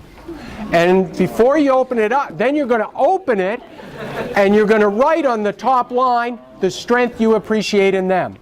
And then you're going to, once you're done, you're going to pass to the next person. And before that person opens it, they're going to look at the name and think, what strengths do I appreciate in them? And they open it, and they can, if they're thinking the same thing that's already written, they can write down. And then close it, and do that at your table till you're about to give it back to the person whose name is on it. But don't. Just hold on to it. Okay, when that happens, we'll be completely silent, and that'll be the key to me to give the next round of instructions. Okay? Go. Just one thing.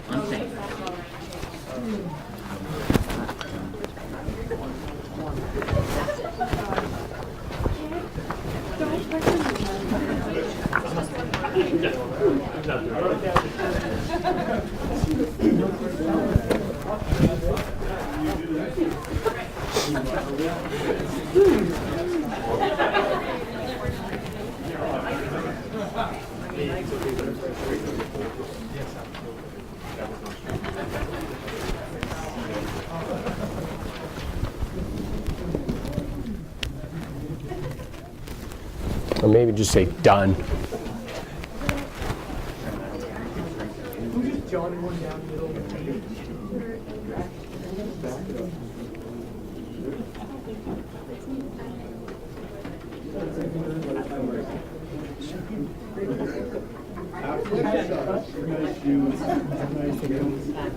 Oh, just hold it. Just kidding. You can probably get that. Maybe just not supposed to look at. Yeah, just hold. So you got James. Okay, so you hold this. These guys are done. How are you guys? No, not yet. You're almost not yet. Okay, you guys. But yeah, but there's only a few of them at that table, so that makes sense. They said they were smarter.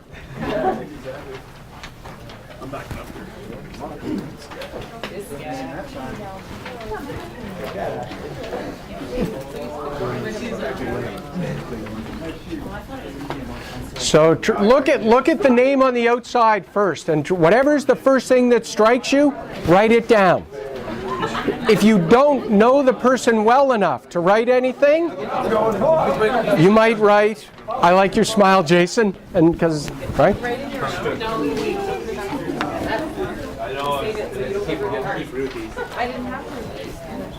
Don't pass it back. Is this Nathan? That's Nathan. So hold. Okay. So don't give it back to Nathan. She'll get it all the way. Don't look at yours yet. Oh, we've got a literary artist, novelist here. But she's in waiting, so we will.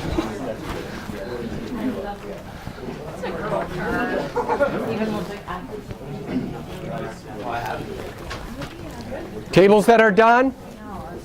Tables done? You guys done? Done? Yeah, one loop, but don't pass it back to the person who's, don't give it back to whoever's name on it. It's not a quiz. Circle A too. Brad, I think the remedial table is here. Okay? Jerry's table. Yeah. We're not quite the think tank, the front level. Except for, I have Marcy's up there. You get it back? Yeah. Get it back. Okay.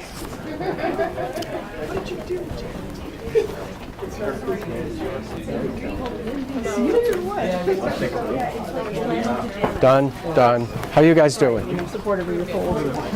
It's good feedback. Lee, okay, you guys are done. How are you guys doing? Very good, very good. Are you almost done? You're done? Done? You guys done? Done? You guys done? You guys done? Are you done? Almost. Almost. We're coming. You coming? Okay, you guys are done. Okay.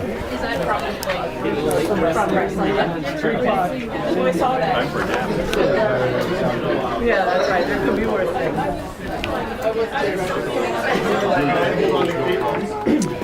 Okay, we ready for instructions? Okay, here's, now, this should be, if we do it properly, mayhem. Okay? So it should be mayhem. So what we're going to do now is, you're going to get up from your tables, and your job is to give that sheet away to somebody else, and just give it away and get. So when you get it, that means you're going to get it from somebody. You're going to get a sheet from someone else. Look at the name on the outside. What is the first thing that strikes you about a strength that they have that you admire? Open it up, write it in, and then your job is to what? Get rid of it.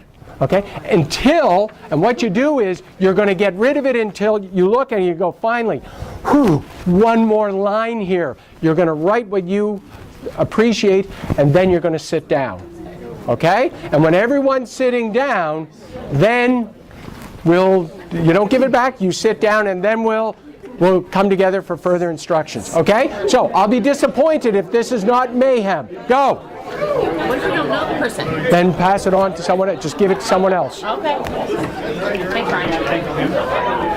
And then we write and pass. If you don't know the person and you can't write anything, give it away to somebody else. I only know like the people at this table. You do? I'm like only been here 3 weeks. 3 weeks, so if there's someone in here that you appreciate, that you don't even know, that the way they smile, you can do that. I've met you before. So just do your best. I can't help you there. Sorry. I can't help you, James. Sorry.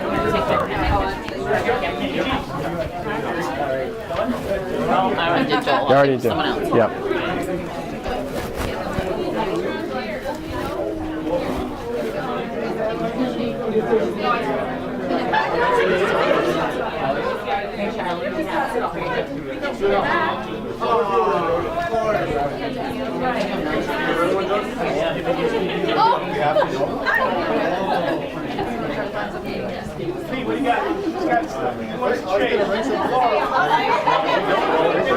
Then pass it to someone else. Pass it along. Yeah, pass it along if you don't know. Write anything? No, if you know them, like I don't know say, them, but I could write one of these. like, again, but 'cause I love all no. these things. But if you know Aaron, just even from far, you got a great smile. Yeah. Okay. But if you don't, write it.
That's why I passed around to somebody else.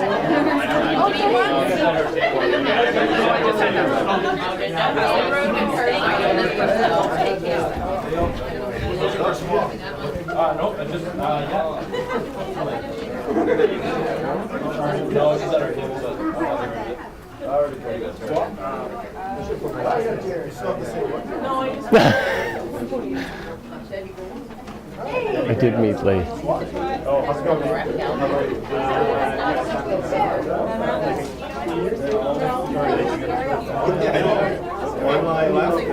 it When there's one left, you write on it and sit down. Like you fill in the last line, you fill in the last line, and then sit down. So once you get to the last line, you fill it in and then sit down.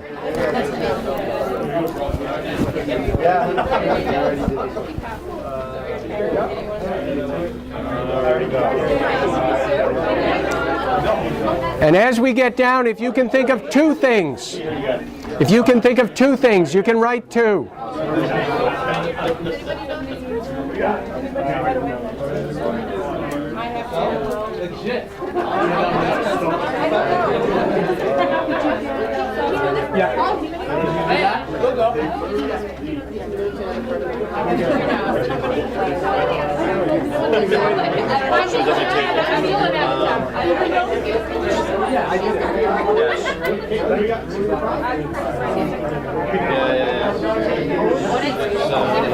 No, you're going to sit down.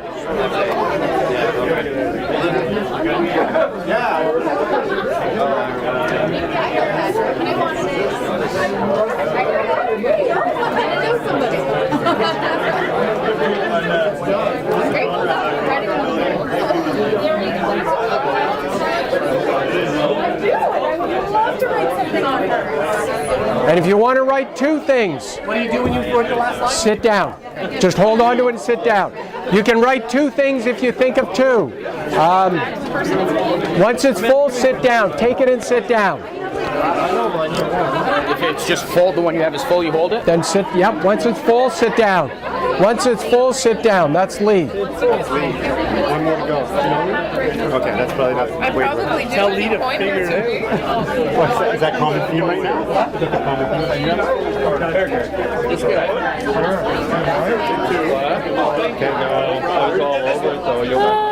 Oh, you don't need, do you want to try? I don't know anyone, Charlotte, sorry.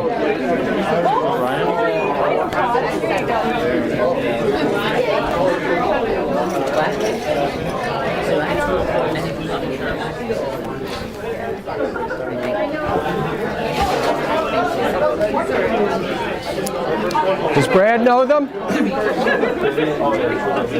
So look at some of the other, maybe. You can write two things on a list as we're getting down here.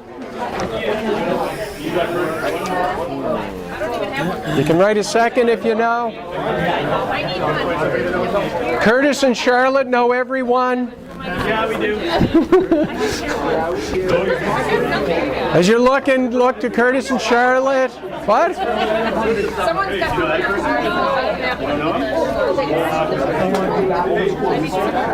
No, I gotta keep this one.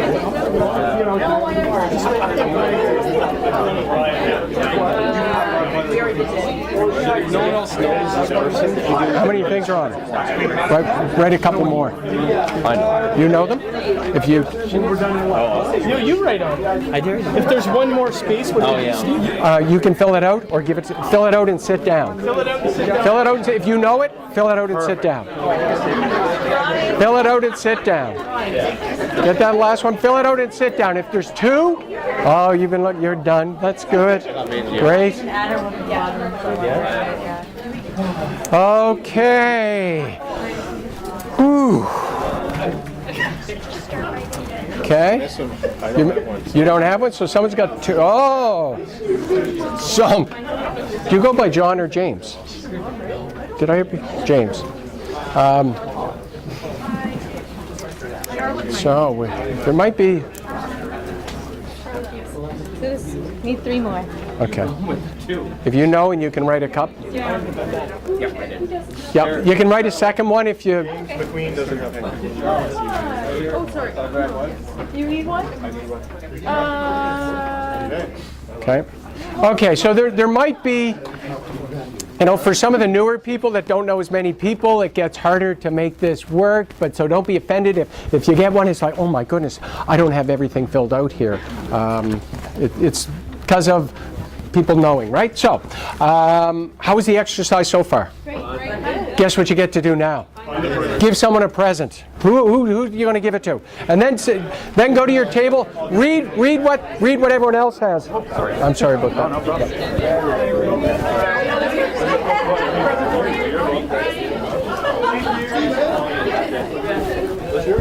Oh, that's really good.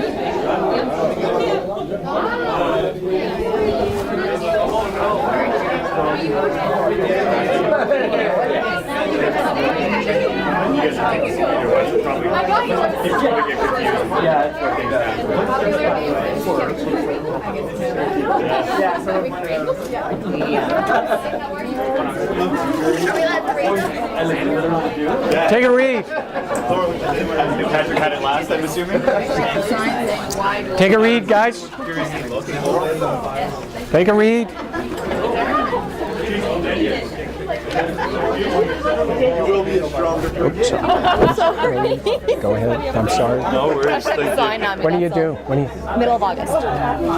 My stuff is July 17th. So Exactly a month. a month, right? Exactly a Is month, it? yeah. Nice. How's your energy?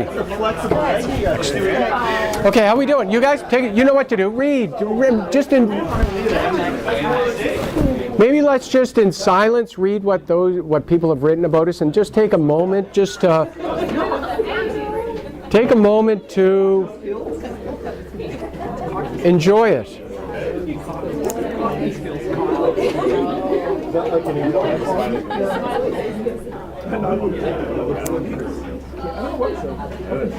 I got skilled. Yeah, you got skilled.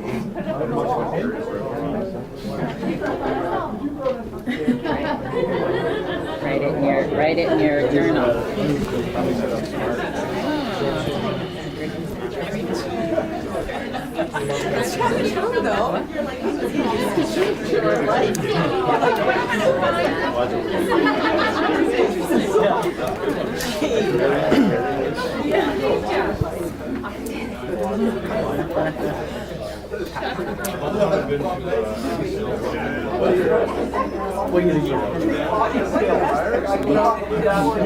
Somebody wrote look similar to What question? What does this exercise tell you? It's like doesn't take much to make you happy. Right? That a lot of us have. What does Guys, focus up front, please.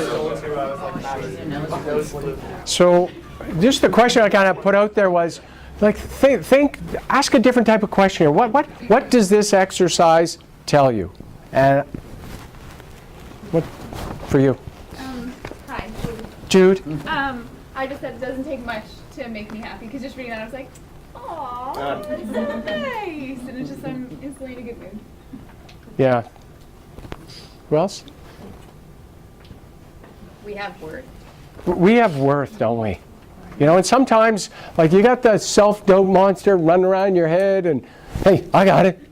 But is that other people can see the good and the beauty and the gifts and the skills and the talents and the strengths that you have. And guess what? They're grateful for them. They appreciate them. The things that they notice because they've written there's something about you that has driven someone to write that.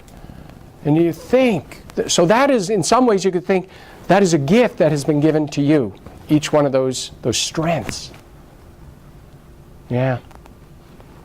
Anyone else? You ever done one on weakness? I don't, no, I haven't. Jerry? I think one of the interesting things, tying it back to the good idea, it's actually Gary. I figured it was. Just keep it. We like candy. Jerry's better. I think what's interesting, considering everyone in the room is from Good Life, every time I got somebody else's sheet, there were certain commonalities in terms of the way I would describe everybody. And so it speaks to what we were talking about earlier today about hiring and looking for the right fit for the company. And it was interesting that every time I got a card, it was like, you know what, I could use a lot of the same words for a lot of the same people. Very nice. Very nice. Thank you, Gary. Okay, don't mess with me. I can give you another name for him if you want. Yeah, thank you. Someone else? Yeah.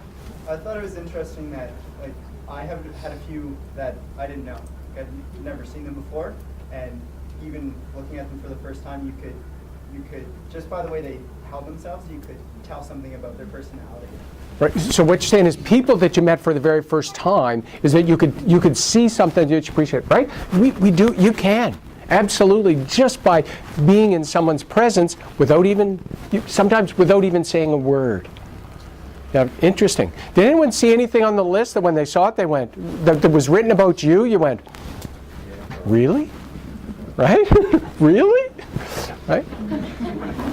So think, why might I think that? So, okay, I hope that's supposed to be a feel-good exercise. So hopefully you feel good. This table, I'm going to just ask for the next exercise or two to kind of infiltrate some of the other tables, because we're going to do this in tables with a total of 6 tables. Okay? You can go. No, because I got to make sure I do this in the right order. Otherwise, it's 1, 2, 3.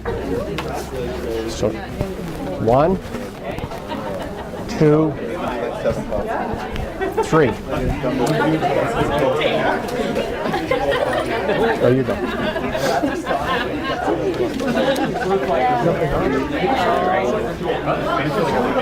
Okay.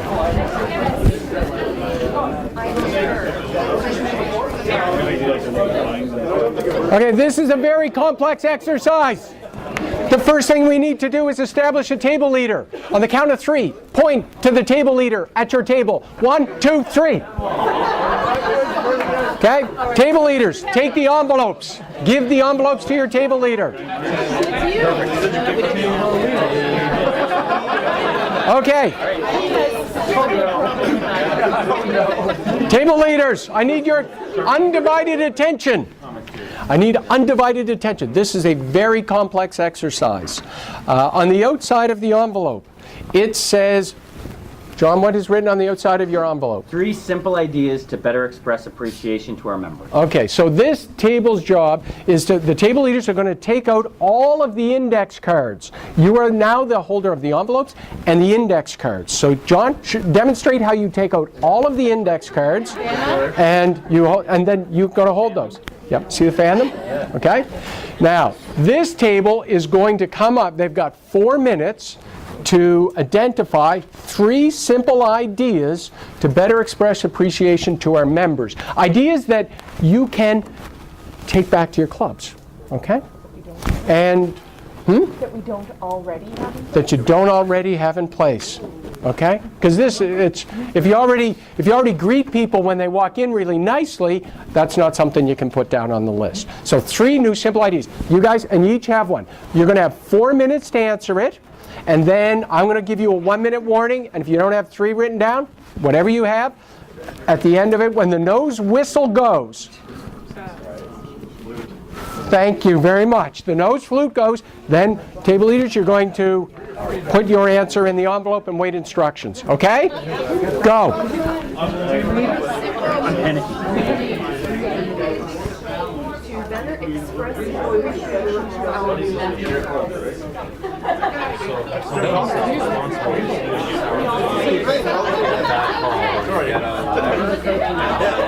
To better express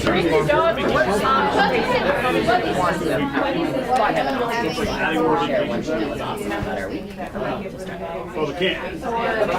Clipboard for us.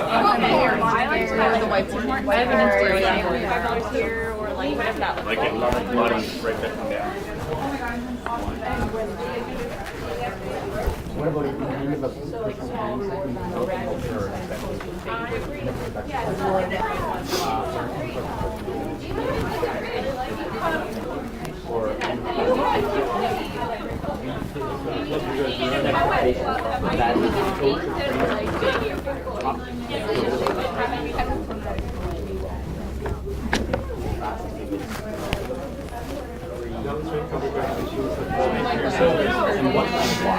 I like our cuddles.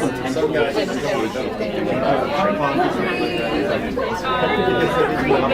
Cuddle corner? No, cuddle corners. Things that won't involve. Okay, so what am I writing down? Oh, damn. And write it on one card, not on 3 separate cards. Okay, sorry?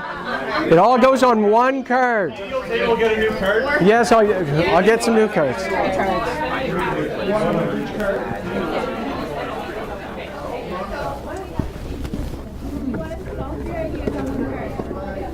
3 ideas on one card. And use the white cards to begin with. Okay? There's a colored card, save the colored card. Who needs another? Who needs? We need a color and a white. You need a colored and a white, okay. How many do you need? 4 in our envelope. Yep. Okay. I'll replace. How many do you need? We wrote on 2 of these. On 2? Best thinking. Remedial. Okay. Sorry, Gary. Gary. Why do I call him Gary? I'm just trying to strive as quick as this guy can talk. Instead of 1 more minute.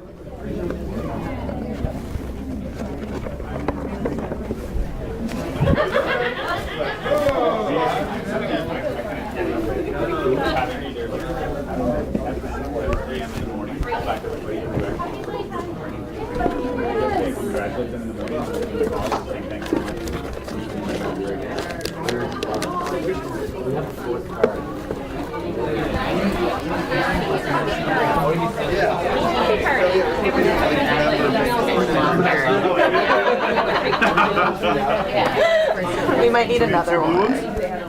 Oh, you don't need one. He's got. We need another white one. You need another white one? Yeah, I guess. And you don't need this, do you? I gave you an extra. Thanks. Thank you very much. You're welcome. 30 seconds. Table leaders, finishing your ideas. And it's like you can say your phone or is it anonymous? Yeah, I have pictures of my pets.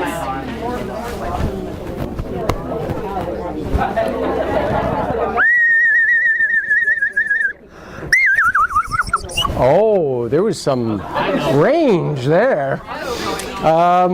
Sound like someone who's kind of been trying. Okay, table leaders, place your answer, your index card, inside the envelope. Okay? And we're going to cycle this table to there, this table to there, this table to there. You're going to pass, so you're going to circulate the envelope. And this table, you're going to give to there, this table to there, Jerry, to there, right? To there. No, you're going this way, okay? And so, Don't steal our ideas. so no, table leaders, do not open the envelope. You have a new envelope with a new question. Do not read what the other team has put in the envelope. Your job is to now answer the question that's on the outside of the envelope. Write it on a white card, and when you're done, place it in the envelope. Okay? Reasonable ideas to have more. I just read these. We're good. We got all the pieces. Don't read that. Don't read the. Like all the blank cards are in there too, that's why. They left. Did you guys take the card? Do you guys have cards? Yeah, we have cards. You do? Okay, there's a whole bunch of cards. There is? We're not looking at it here. Listen, all the big leaders. All right, so what are we going to do for the members? You wrote it all 3? Okay. We're going to do this. We're going to do that to make that there. Okay? All right.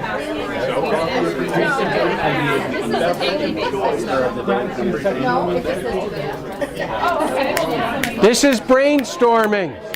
Here's a t-shirt. Like, This is brainstorming. Brainstorming. You're brainstorming. You're brainstorming. You're brainstorming. How you doing, Neil?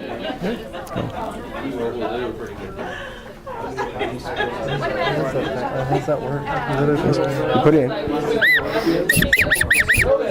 And the guy who gave it to me, it's amazing what he can play with it.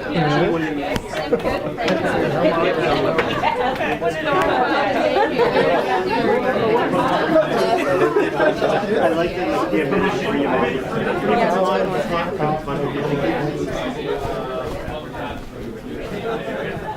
And not putting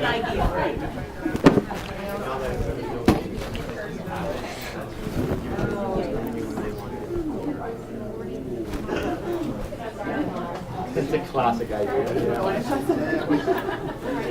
Yeah, I get it right next now. One more minute. Yeah, thank you. We have 10 more.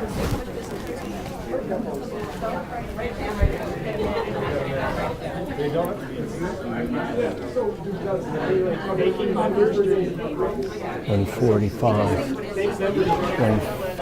So that's 90 plus 30. It's 120.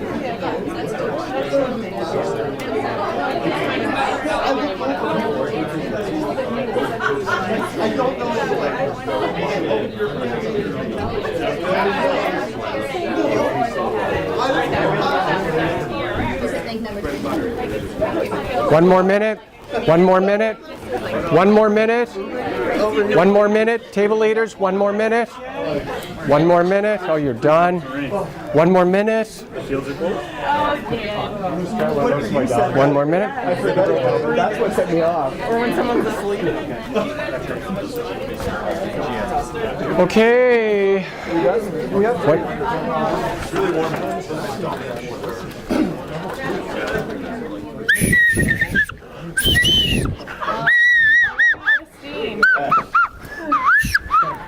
Oh, so you'd think someone would have practiced this before they came in front of a group and used it, wouldn't you? Okay. Are you having fun? Okay, good. Okay, so table leaders, it's a little different now. Okay, we're really going to mix things up. Now, hopefully, this table is taken over as the remedial table. Okay, I'm just letting you know. You're going to pass in the same direction, but instead of answering the question on the outside of the envelope, this time you're going to take the answers that are already in there, and you guys are going to be judge and jury as to what the best suggestions were that are there. You guys talk about it, write it down on the colored index card, and then when we're done, we're going to stand up and we'll share with the rest of the group the question and the answers that we picked, okay? The three. You're going to pick the three best. They could be from different cards. Okay, the top three that you see. Okay, go. Come on. Pass it on. They gave us the wrong. There we go. All right. Yeah.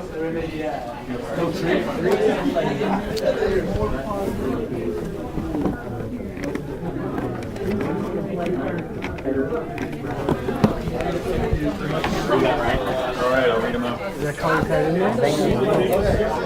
How are we going to do this? I'll read them all first, and then I'll go through and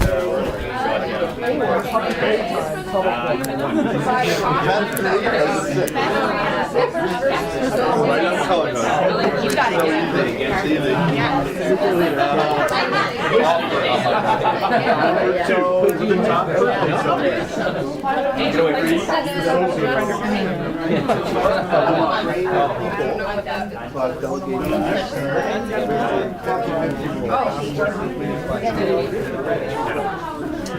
Number one on the next page is fill your bucket daily. Say one bucket.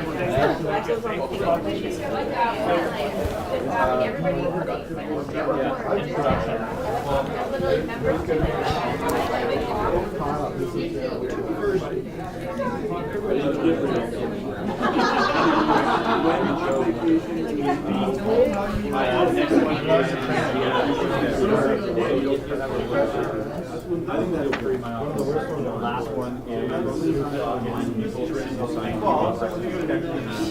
you think people will pick that if there's less than one?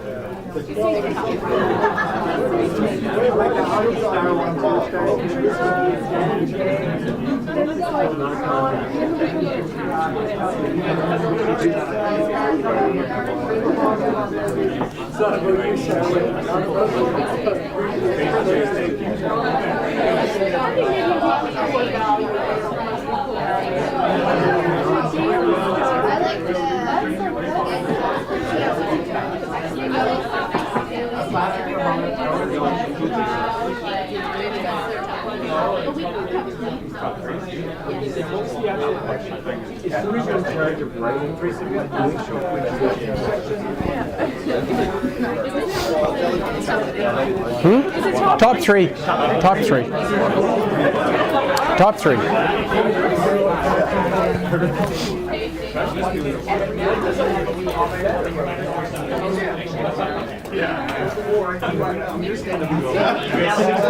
Done?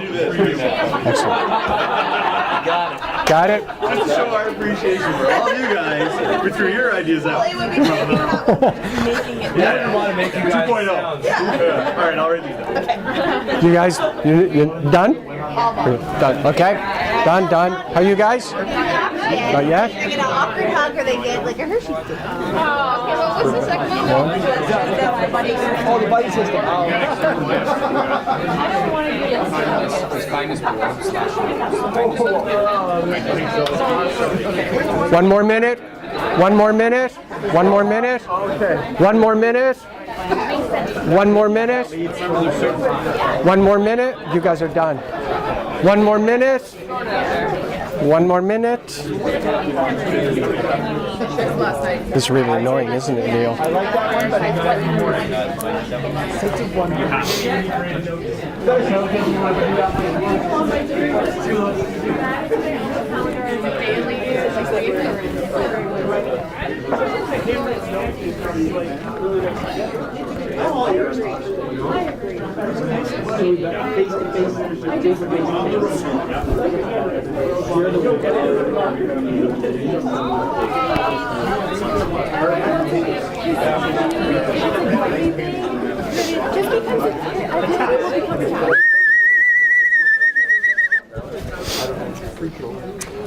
Okay, are we done? Good. Thank you, Rebecca. Okay, so how about we just go around the room, starting in the table in the back, and we'll go zigzag up. I'm not even going to say it. So tell us.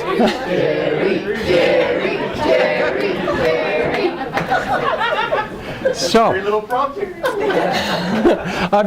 tell us the question or with the challenge and what you guys have for the answers. And when you're done, table leaders, if you could put everything back into the envelope and return it to me, and I'll have them transcribed and I'll return them. I'll send them to you, Brad. Okay? So you're saying you're going to get all these? Three simple ideas to better express appreciation to other associates. Number 1 was monthly team outings. Number 2 was Associate of the Month Award. And number 3 was over-the-top birthday celebrations or a day off with pay. I like that. We added that part. thank you.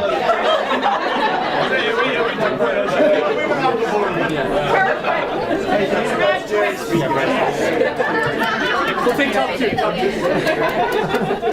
We had 3 simple ideas to better express appreciation to our members. First was Member of the Month parking spot, length of membership award, and 90-day service calls. Great.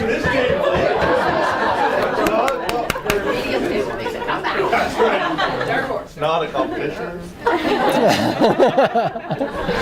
Okay, we had 3 simple ideas to bring about more balance between work and life. So, number 1, better delegation. Number 2, when on vacation, no work allowed. And number 3, 50-50 rule. 50% of work is done halfway through your day. The next day.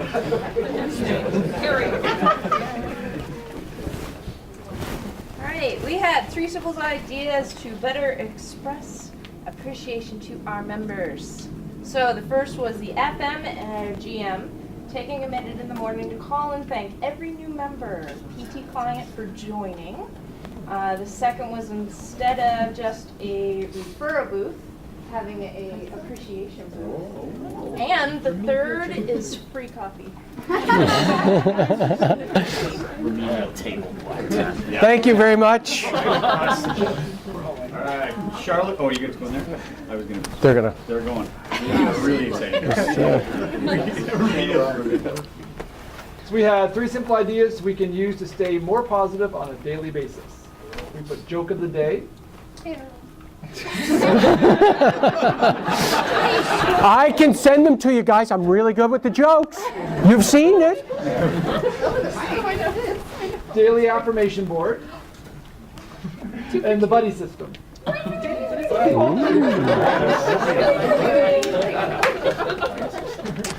Thank you very much.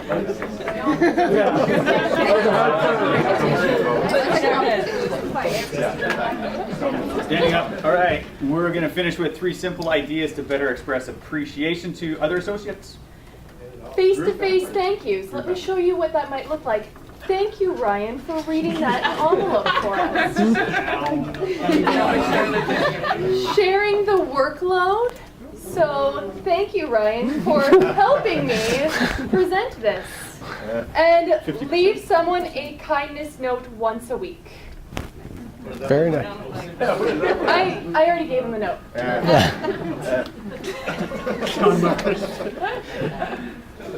Okay, thank you. Let's change gears. Like, you guys are in the business of helping people, like ensuring I talk to groups before, I talk to people in groups before I speak at groups. And I did the same thing here. Every single person I spoke with, within the first 5 minutes of the conversation, without any prompting from me, told me why, the purpose of Good Life and the work that they do and why they're here. I don't work with thousands of companies, but I work with dozens and dozens and dozens of companies. This is very, very unusual. It's very unusual to have such clarity of purpose. And so much so, I don't even have to read it. I mean, I'm not going to say it exactly as you guys would say it and how your mission and vision is. But I want you to think about, for you, who is the person that had, that encouraged you, that was your coach, that was your, who is that person that made a difference in your life so that you now live a fit and healthy, good life? I want you to think about who that person is, and I want you to write their name on, guess what? An index card. And there should be enough index cards for everybody. Okay? Write their name on the index card, and then when everyone at your table, okay, write their name on the index card. If there's there should be an extra one there. You can, is there? What? Oh, this was just the one that Okay, pass one back there. Who is that person? Who's that person that's made a difference in your life? Write it down. And there might, if there's a couple, you can write a couple. I don't care where it is. You know, people are making a difference in your lives.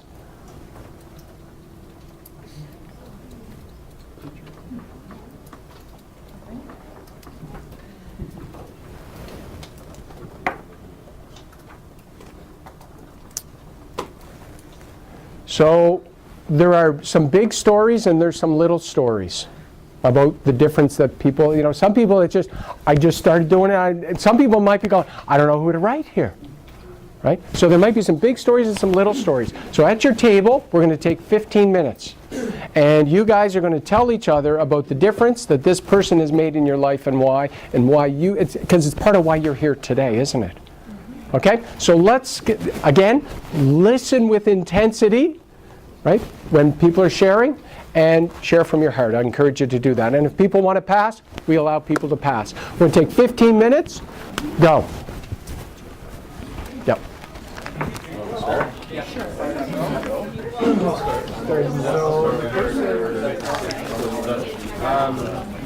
Rebecca, can I take that? Thank you. Thank you. Not even your face.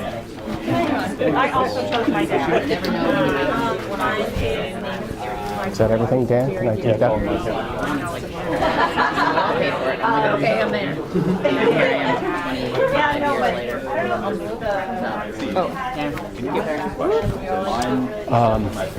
Who made a difference in your life in terms of that now that you've got this, you've had the opportunity to live a fit and healthy, good, focusing on fit and healthy. fit and health, yeah. And if you want to take it somewhere in another direction, please do that. Write it down and join a table and listen into what some of the other people are talking. And feel free to share too.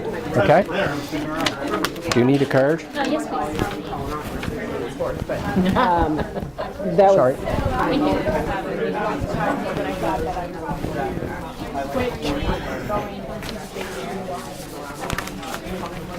He always showed his gratitude.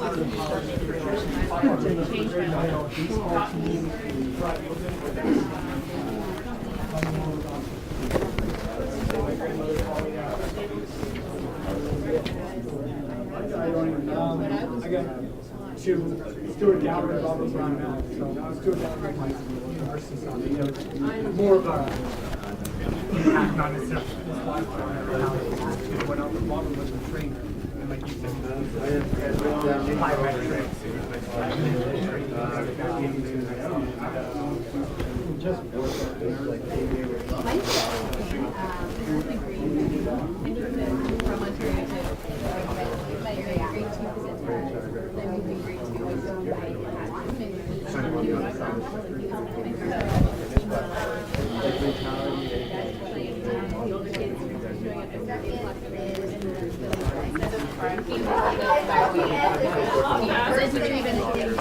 Love teams and elite teams.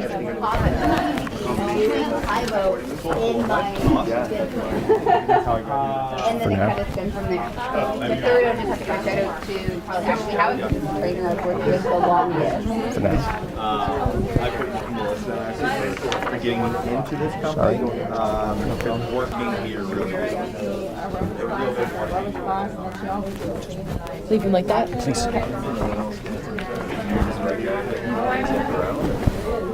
Like that for now. When I started my business, Bennett was one of my main clients.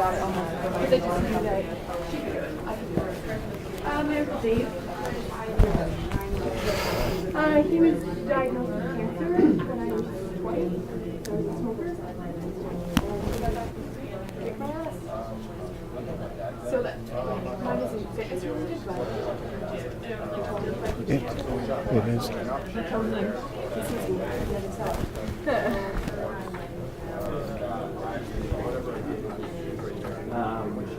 Mine, I've got two as well. My father, growing up, he was always something like that. Whenever he had any free time, taking us over to the commons to play soccer, tennis, going for hikes.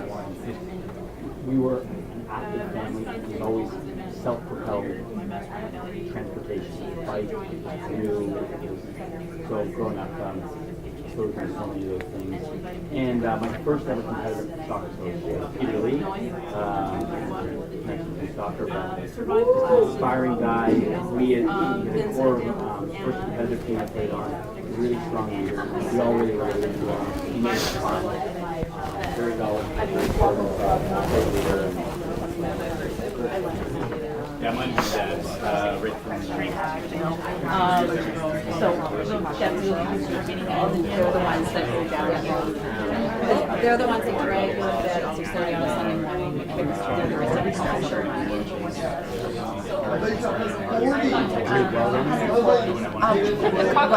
I'm not never a water person.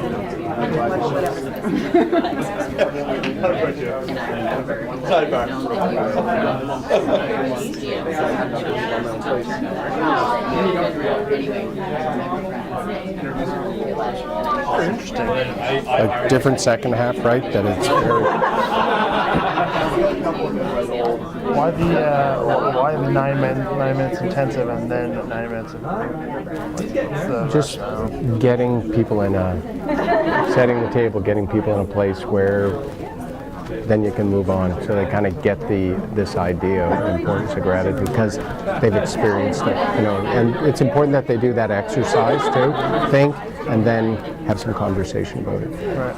And then it's these are the things that came up in conversation with Brad, like, okay, how can we bring some ideas back to our club? So depending on the group, it might be different, the types of things that we do. Right? This is the highly customizable portion. And it's simple to do. Yeah, so how much time do you spend sort of putting together the exercises? Right. It was initially coming up with this exercise, and I have 4 questions, but the way the room's set up, I thought we were going to be able to have 4 tables, and it's better if you could do 1, 2, 3, and then assess 3. So I would have... 4 questions like this? The envelope exercise. There was originally 4 questions there. It was probably a day's work. Yeah. And I'll take 3 hours to wrap it all together for them. So what does that look like? I'll send a 1-page. I'll send everything to you. Perfect. Okay. I mean, it's just a 1-page. I'll summarize the notes. I'll get them to do evaluations. Summarize those, which you would have seen, like all those evaluations. Summarize those. Give those to Brad. We'll meet in probably 2 weeks and talk about if there's anything else or what else we can do. I just want to make sure they're satisfied too and close the loop with that. Yeah. So what if Brad was like, yeah, I want something else? So what, do you have to do something on the shelf? I've got other exercises that I would facilitate something with them. Right? But don't program per se. That to me is, I think, where the opportunities are. So there is one. Anyhow, we'll talk about it. Yeah. Good. Anyhow, good. Yeah, it's really good. Good. No, go ahead, Lee.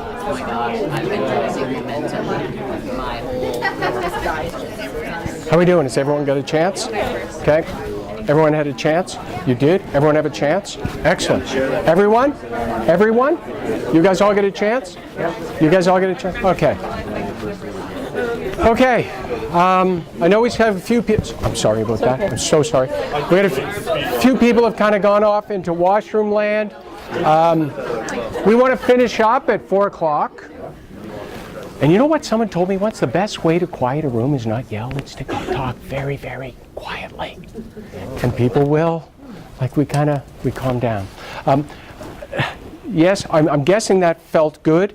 Tell me about it. What was it that struck you about that exercise? Makes you reflect. Makes you look back at where you came from and how you got here. It does, doesn't it? Yeah. There's a lot of good people in the world. Pardon? Proves there's a lot of good people in the world.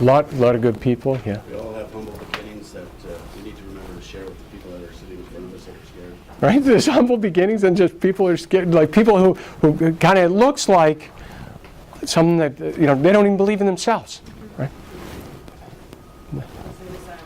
It's hard to distill it down to one person. Like thinking about it, like this person had an impact, that person, realize how many people you know and have met and have had an influence on you. So to distill it down to one person. Difficult. Interesting. It's something we ask potential members every single day. Who's your number 1 support? Do ya? Yeah, so the reflection is pretty cool, kind of flipped around. It made me really conscious as a parent who I'm putting my kids in right now, in terms of their coaches and leaders and teachers, because so many people reflect back to somebody when they're fairly young. Yeah.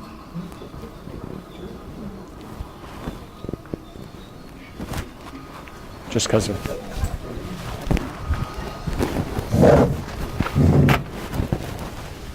Just so we can hear a bit, yeah. Anyone else? For me, I don't think I've actually made with my dad. I don't know if I've really thanked him or made him aware of how much of an impact he had on where I am right now. So just a chance to like kind of give him a shout and say, hey, by the way, thanks, because this is what you did for me. Right. I mean, that, very powerful too, right? Yeah. Anyone else? It forced a couple of us to really think about who those people were. That there was at least 2 people that had a name on the paper, and then hearing someone else's story forced them to change that name for a big reason. Thank you. I think it underlines that myth 1, right? No such thing as self-made man. Yeah. There's so many people running through your mind who's helped shape you and get you to where you are today. It's interesting. Yeah. And you think of the things that they did, but what a difference.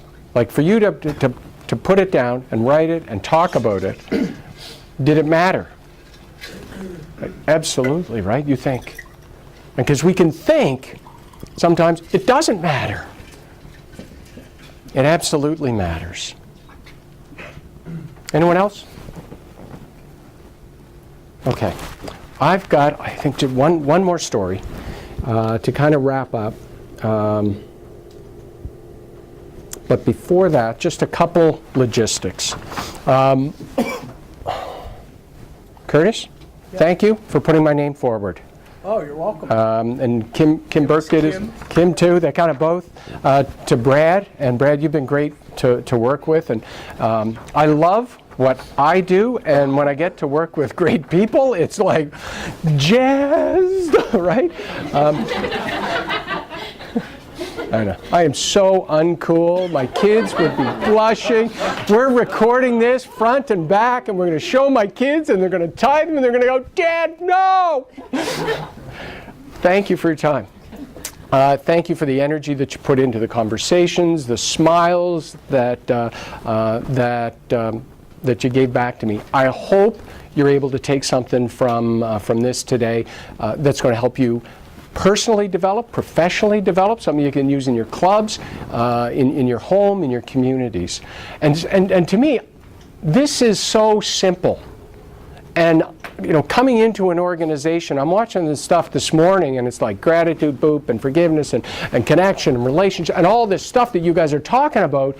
I'm thinking, is it worth it? Was this worth it for you guys this afternoon? Oh, that's good. And I mean, so I really hope you're able to get something to take away. It's simple, but it isn't always easy because of life. It's throwing things at us all the time. It's throwing stuff at you all the time. If you want some tools, some more ideas, like ongoing reminders to help you stop and step back, on the bottom of the evaluation form, and they're on the table, you can please print your name and print your email address. And over the next month, you'll get about an email a week. And maybe next week it'll be, I do this every day. I send out 3 things I'm grateful for. And it'll say, do you want to sign up for this? If you don't do anything, you won't get those emails. If you want to get it, you can say, yes, I want that. Next week it might be my book, Myth Number 2. You can get a free e-version of it. So all the resources are free. And when I got the book, I had it printed, and I ordered it. It gets in the house, and it's like, I open the boxes, and the kids, and I'm like, look, Dad's book. And they look at me and they say, Dad, that's not a book. That's a booklet. Kids, right? It's harder to get ideas out in 25 pages than 200. Anyhow, kids keep you humble, right? I do a video blog once a month that's 2 minutes. So any of this stuff, if you want that, you'll get about 4 or 5 emails. If you don't take any of it, you won't get emails from me again. If you do, then just print your name and especially your email address. And on the evaluation, when we're all done, before you leave, remember to take a journal if you didn't pick one up. Just put the evaluation on the table next to the journals. And the questions on the bottom are pretty standard. But there's 6 questions up top. And I want to ask you to do something a little different. I want you to answer each of those questions twice. Answer the question as you would have answered it coming back after lunch. Knowing what you know now, how would you answer question number 1? I'm very fortunate for my workplace situation. Okay? Answer that question as you would walk in and know what you know now as you're leaving. So that's kind of the before and the after. Does that make sense? Okay. Let's get rid of that. And you knew I grew up in Halifax. When I grew up, I grew up a fat kid. I didn't exercise. I was involved in sports, but I didn't have a good self-image. I didn't run. I couldn't run. I didn't want to run. But later in my life, I got into running. And eventually, I qualified for the Boston Marathon in the open division. Sorry. So it's 1995. I mean, come with me. We get out to Boston. We get out to the starting line 2 hours early. Who's run Boston? Oh, you're going to run it now. Yeah. It's easy. We get out there 2 hours early. Porta potties are everywhere, right? But there's 10,000 of us, right? So it's like 20 deep. And I don't know if there's any polite way to say this, but I got to go. Number 2. Now, I gotta go. And it's like, I calmly walk into the woods, and please don't judge me, but when I emerge, my sweatshirt is now sleeveless. Don't judge me. Anyhow, the announcer comes on. Runners, take your positions. You know, and into the corrals, and helicopters are overhead, and TV cameras. I mean, they're everywhere. The elite runners. I mean, look, they're just up in front of us. I mean, it is a dream come true. Like there's this, and I'm shaking. I'm so, can I get, I'm psyched. I have a great run. Congratulations, congratulations, buddy, come on, congratulations. The guy next to me won't even say, because he's holding his water bottle. And I don't know if there's any nice way to say this, but do you know what he's doing with his water bottle? He's going number 1. Yeah. And it's just like, okay, like runners, what are we? Some kind of, I don't know what it is. We're off. And it's like having a good run. And right around the halfway mark at 13 miles, there's an all-girls college. And so, right? And so what do you get when you mix 4 blocks, easy, of screaming college girls and a first-time Boston runner who just happens to be a guy? You get a sprinter, right? Sprinting is not a very smart thing to do when you got 13 miles left. Fine at the finish, but not when you got 13 left. We come around the last corner onto Boylston Street, and it's about a mile, and you can see the finish line. And you can just see the throngs of the runners going in, and as you get closer, you can hear them. You can hear them announcing the names of runners that are crossing the finish line. Not everyone. And then you cross the finish line and there's a volunteer there. And she hugs you, wraps a blanket on you, and puts a medal on you and says, congratulations, enjoy it, you deserve it. And get yourself something to drink, get yourself something to eat. You need it. And you turn around, yeah, I couldn't believe it. Like quarter mile, both sides of the road, line full. Cell building, metabolic recovery food. I mean, it's what every high-performing athlete craves after a long workout. Jelly donuts, like the whole street. I placed 3,003. Right? I'm 32 years old. No question, I'm in the best shape of my entire life. And I'm thinking, oh my goodness, what? Who would I have to run against to come first? Right? That's what I'm thinking. So it's like, here, if we were to take all of the nuns in the world from every religious order, and you were to bring them together, right? And you say, okay, you guys 65 and over, you guys go over there. 65 and under, you guys, you go over there. And then you said, Steve, yeah, those ones with the canes and the walkers, you go over with them and you run with them. That's what I would have had to run against to win. Is that amazing? You know, as I look back on that experience, what I realized is that everything you do, it matters, it makes a difference. Like, think about it. That was a step, wasn't it, James? Like, what's a step? Seemingly, not very much. We put a whole bunch together, all of a sudden, you've done the Boston Marathon. Take one out, you didn't finish.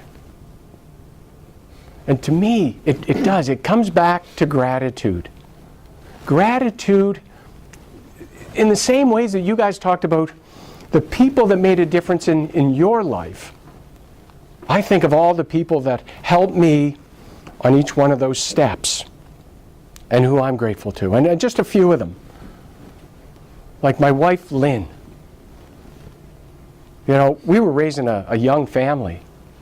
And, you know, long training runs and time. And it wasn't just for a week or a month. It was over a year. Right? I couldn't have done it without her support. You know, without her encouragement. Al, that guy I slept in the bus depot with. We started running together. We started training together. We ran our first marathon together. And we crossed the finish line side by side in that marathon.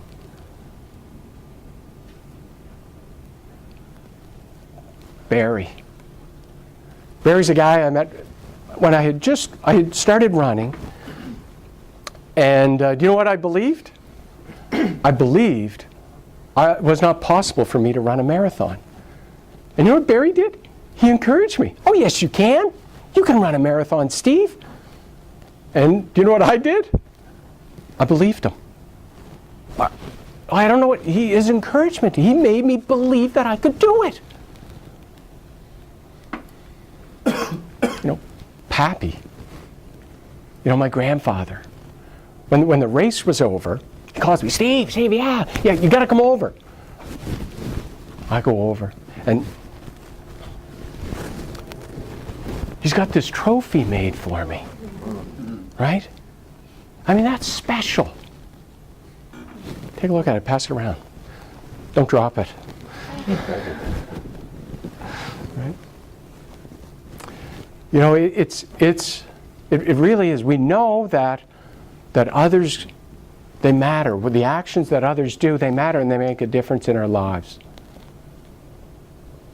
The flip side of that is that the actions that you do, they matter, don't they?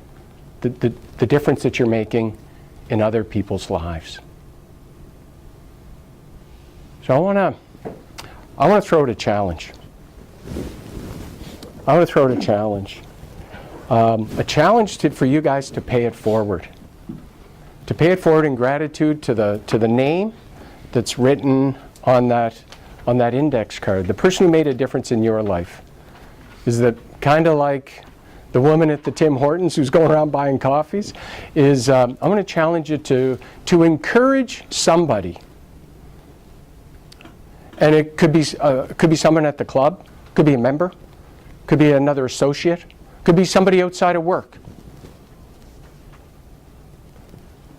If there's someone out there that needs to know that you believe in them, if there's someone out there that needs to know that they deserve to live a fit and healthy, good life. If there's someone out there that needs to know they have what it takes to live a fit and healthy, good life, then I'd suggest that's the person, if you're thinking of someone, that's the person you need to encourage. And you can do it any way you want. I want to suggest something, but you can do it any way you want, is that you send them a handwritten note of encouragement, and do it by Monday. And when you're done, take that, because you're gonna need to take your index card with you. Take the index card and write on it, paid forward. Like pay it forward, paid forward. And then send the index card to Brad. I didn't tell you I was going to do this. We were going to do it. You're going to send it to Brad. I don't care how you get it to him. And delivered everyone. I don't know what is going to happen when you all do this. All I know is that a lot of good is going to happen because you do this. And in 2 weeks or so, I'm going to call Brad next week and say, Brad, we need to meet in a couple weeks, and Brad and I are going to meet in 2 or 3 weeks. And guess one of the questions that, we're going to debrief. One of the questions I'm going to ask Brad. How many cards you got, buddy? Can I count on you? Yeah. Thank you. 2 things. Number 1, you want to be the best you can be. You want to find the type of dispositional happiness. The disposition of happiness is be grateful. Use that journal. Write 3 things that you're grateful for in it every day. And talk to somebody about what you wrote. And ask them what they're grateful for. And number 2, everything you do, it makes a difference. It matters. It matters that people live and have the opportunity to live fit and healthy, good lives. You and I, we're together because we have a need to serve. Why? Because we're grateful. Over to you, Brad. Thank you. You guys have been great.